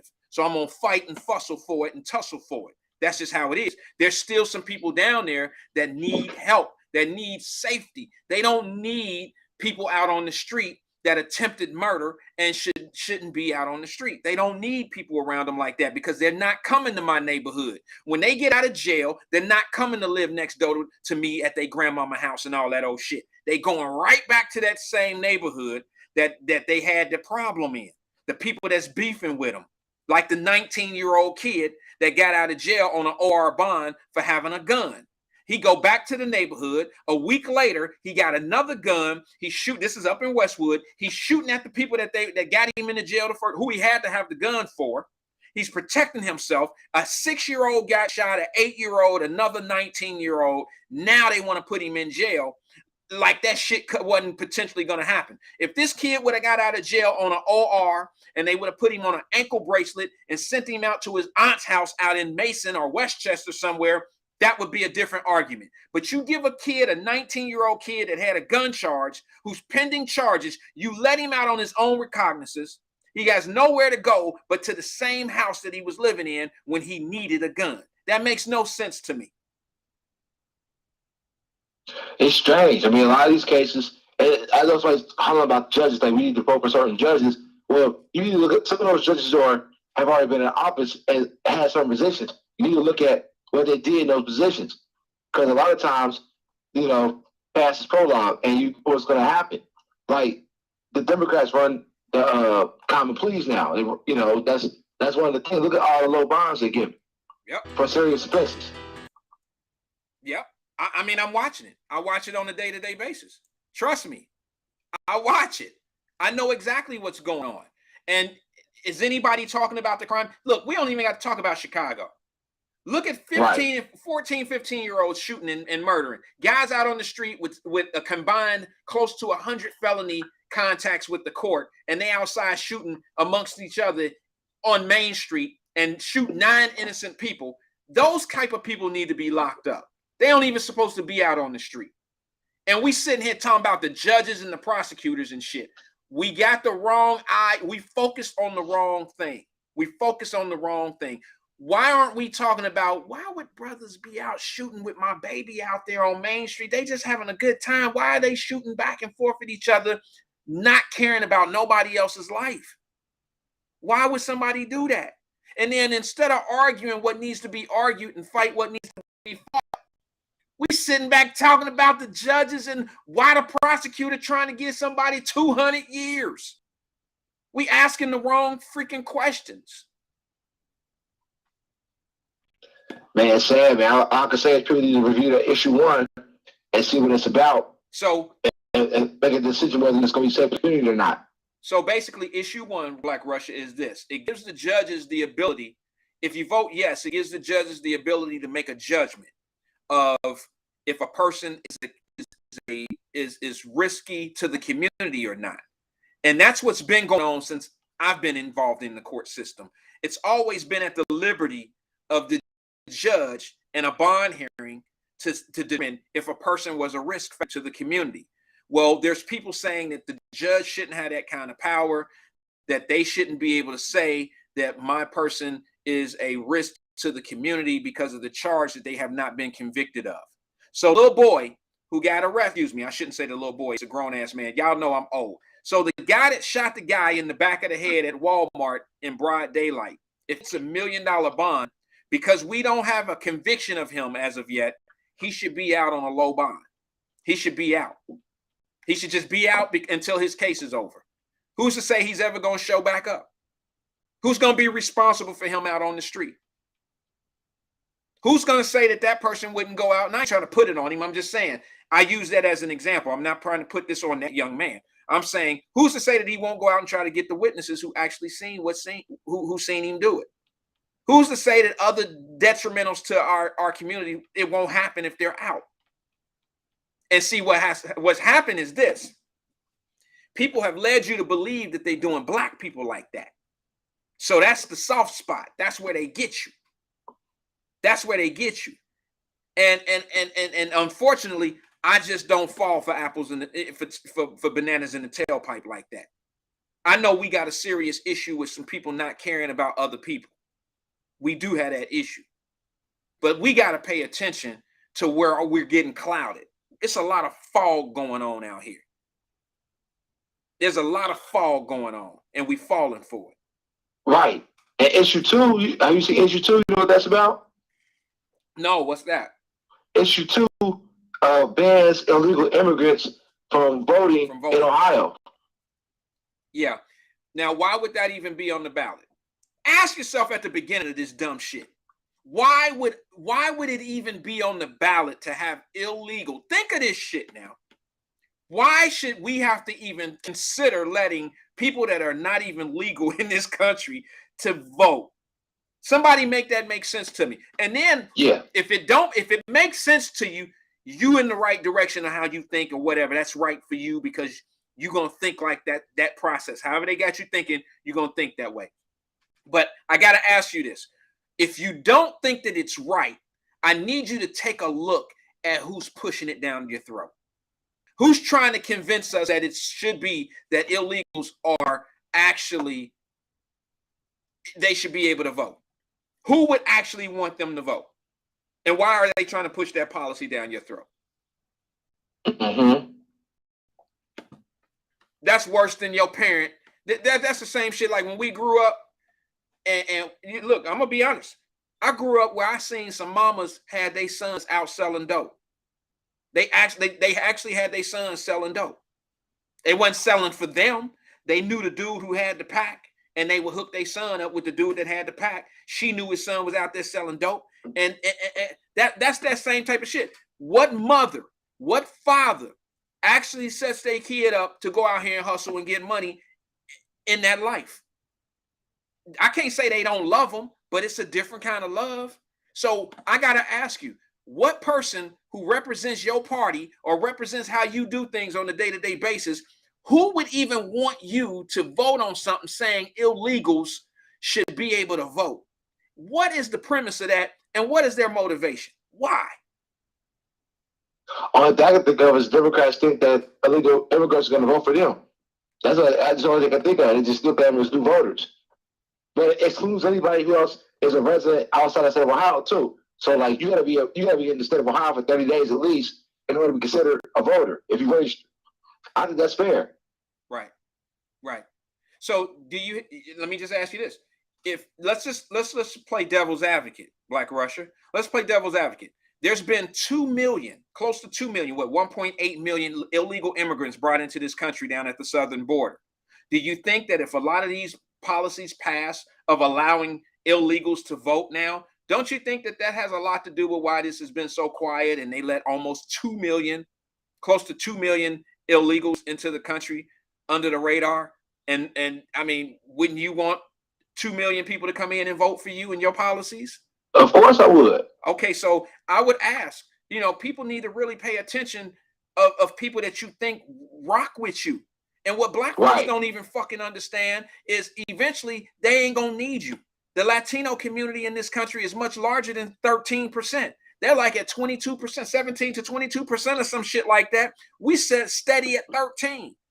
Eventually they ain't even gonna need us. I live in Florida. I can tell you right now, everything is Latino in Florida. Everything is in Spanish. All the mayors, the signs. I can't even go get an ice cream cone without, if I don't speak Spanish, shit. I can't even order. I didn't want vanilla. I wanted chocolate ice cream. Well, you got to learn how to say chocolate. You have to learn that language in Florida. Mm-hmm. And I just want you to understand that eventually the little shit you going through right now, they ain't going to need Black folks. So you better pay attention of what they utilizing you for. Pay attention to policies. Because for those that really want to root and shoot and say they got my best interest, guess what? They giving immigrants more money right now than they ever gave your Black ass. They giving people that's coming across the border way more than they ever gave us. And I'm including the Afghanistan people. I'm including everybody. Don't forget about the 150,000, 200,000 Afghanistans that came over here. Mm-hmm. Don't forget about the hotels they living in right now. Don't forget about they kids are going to end up going to school, and you best believe in the next decade, they kids will be going to college before our kids will. You think that little punk ass $10,000 is doing something? I got a $135,000 student loan bill for my daughter at Ohio State. God bless her, she is senior this year. But $135,000, what the fuck is $10,000 about to do? It's going to cut into a little third of the interest. Yeah, interest only, for real. That's all it's gonna do. But Black Russia, I appreciate you calling, man, and waking up that thing in me, because sometimes I got to speak this truth, and people don't want to hear it because they think I'm capping for one side over the other. I'm capping for the right thing. I'm just telling y'all what's really going on. I feel you, bro. Keep capping for the side, bro. People backyard, issue 1, issue 2, but you read up on them. Yeah. Well, I appreciate you calling in, waking us up to that, man, and catch you on the next one. All right, brother. Good luck to you this year. All right, brother. That's Black Russian. I know y'all probably be thinking I'll be capping for one side or the other. It's not necessarily that. I just see something that you don't see. And I see something when I hear somebody say something like, well, what the Republicans doing for black folks? That to me, that sounds dumb as hell.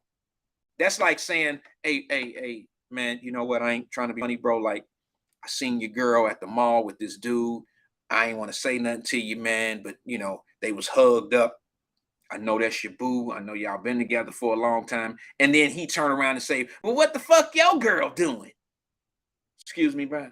Now, you want to talk about my girl? What the fuck your girl doing? All right, I tell you what. You keep rocking with her, bro. I was just bringing it to your attention. Maybe I stepped in the wrong lane. Maybe I didn't have no business letting you know what was going on. My apologies for letting your little dumb ass know. My apologies. I'm not going to be that guy. When I see some shit that don't make no sense, I don't expect you to say to me, well, what's going on in my life? I mean, you know, like, what is my girl doing? I mean, so when I say to you, look at these policies that don't benefit us, and your answer to me is, well, what is the Republicans doing? I can tell you what they not doing. They ain't doing no shit like that. You can say whatever you want to say, but I'll never let a motherfucker pimp me. Never. I ain't never gave nobody no money and I didn't know where it was going. And what I mean by that is, if you think you ever beat me for something, I only gave you what I could give you. I gave you what I could stand. You ain't never beat me. I knew I was never going to get it back. And if I needed it, you would have never got it. So my thing is this, and here go the thing. We'll do this to one another. We'll sit back, run a whole operation, a whole show, knowing some shit is wrong. And just as long as we benefit,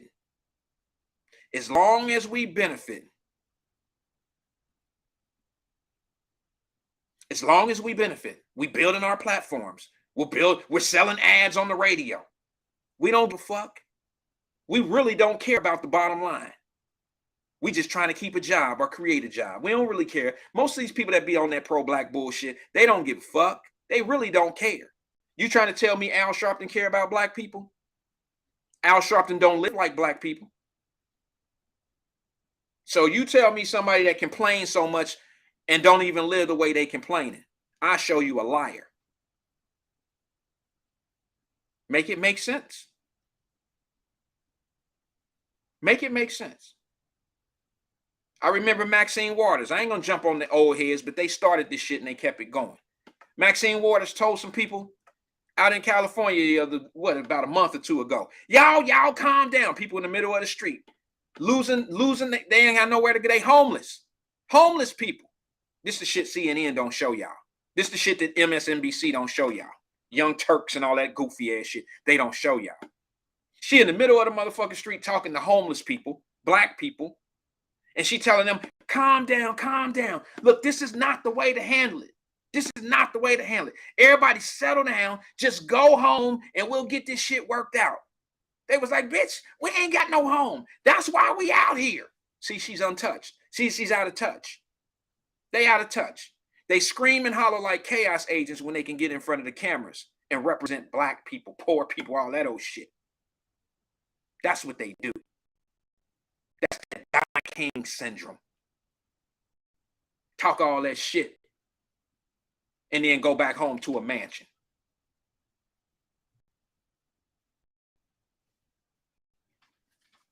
That's that Nancy Pelosi bullshit. Anybody on CNN that her son, that her husband was in a Porsche and towed a motherfucker up because he got a DUI and they didn't hid all the paperwork, and certain media outlets had to force their hand on getting that information? Ain't that the same shit that y'all call white privilege? Ain't that the same shit that y'all be bitching and complaining about white privilege and people white getting this and this and that? That's the same shit. And them the same people that stand up and holler for y'all, but yet she worth 200, what? She worth about $300 million. The fuck? 300 million, boy, this pimp game is strong. The pimp game is strong. And anybody who will sit back and be like, shit, motherfucker had never put me on the track. They had never pimped me. Well, you better pay attention to who you say is the greatest. You better be careful who you think representing you in your policies. Because here's the evil thing that happens. We're gonna put this thing in we're gonna have 47 issues in this one policy. Yeah, we're gonna baggage up the right way. We're gonna put cheap drugs. We're gonna put the prescription drugs on the forefront. And then when the Republicans don't vote for it, we're gonna say they don't even want low prescription drugs for the people. They ain't shit. But they ain't told you the other 46 policies that's listed in that plan. So when you don't vote on it, and Republicans do the same shit to the Democrats, it's a game that we get pimped in. They put the real sensible shit up front, the sensitivity shit up there, the Ralph Tresvant shit up in the front. I need a man. That's horrible. That's horrible. They put the sensitive shit up front, low prescription drugs, and then when they don't vote on it, every Republican voted down the low prescription drugs. But they didn't tell you that the motherfucking purge was issue number 12. They didn't tell you that. They just got you so focused and mad at that damn low prescription didn't go through, as if Republicans don't have prescriptions them damn selves. Who don't want low prescriptions? If you got an illness or you on prescriptions, if you need a prescription drug, who want expensive drugs? You don't think it's more to you know what? They just know that we just think we stupid. They think we stupid. And then the president or whoever get up in front of everybody and say, yeah, I know I got it done. And, no thanks to the other side, because they wouldn't even vote for the prescription drugs. I mean, damn, they don't give a shit about nobody. They don't care about you.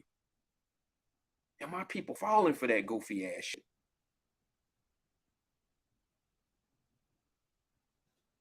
It's sad. For those that came in and visited me today, I really appreciate you, man. I really do. Because I got some new faces in this new place. I really appreciate that. You got an opportunity to hear me. You may not come back. It's not like this every time. It's real every day. It's real every day. Who said something about my singing? Who said something about my singing? Oh, I could do it. I could do it. I'm only kidding. Let me see. Yeah, I'm only kidding on the singing game. Please don't make me sing. Please. Hey, nothing but love for everybody, man. Peace and love. This is Wyatt. I'll see you guys tomorrow at 5 o'clock. I appreciate you being here. Give me a little bit of your time tomorrow. Let's see if I can make it back to you. Peace and love to everybody.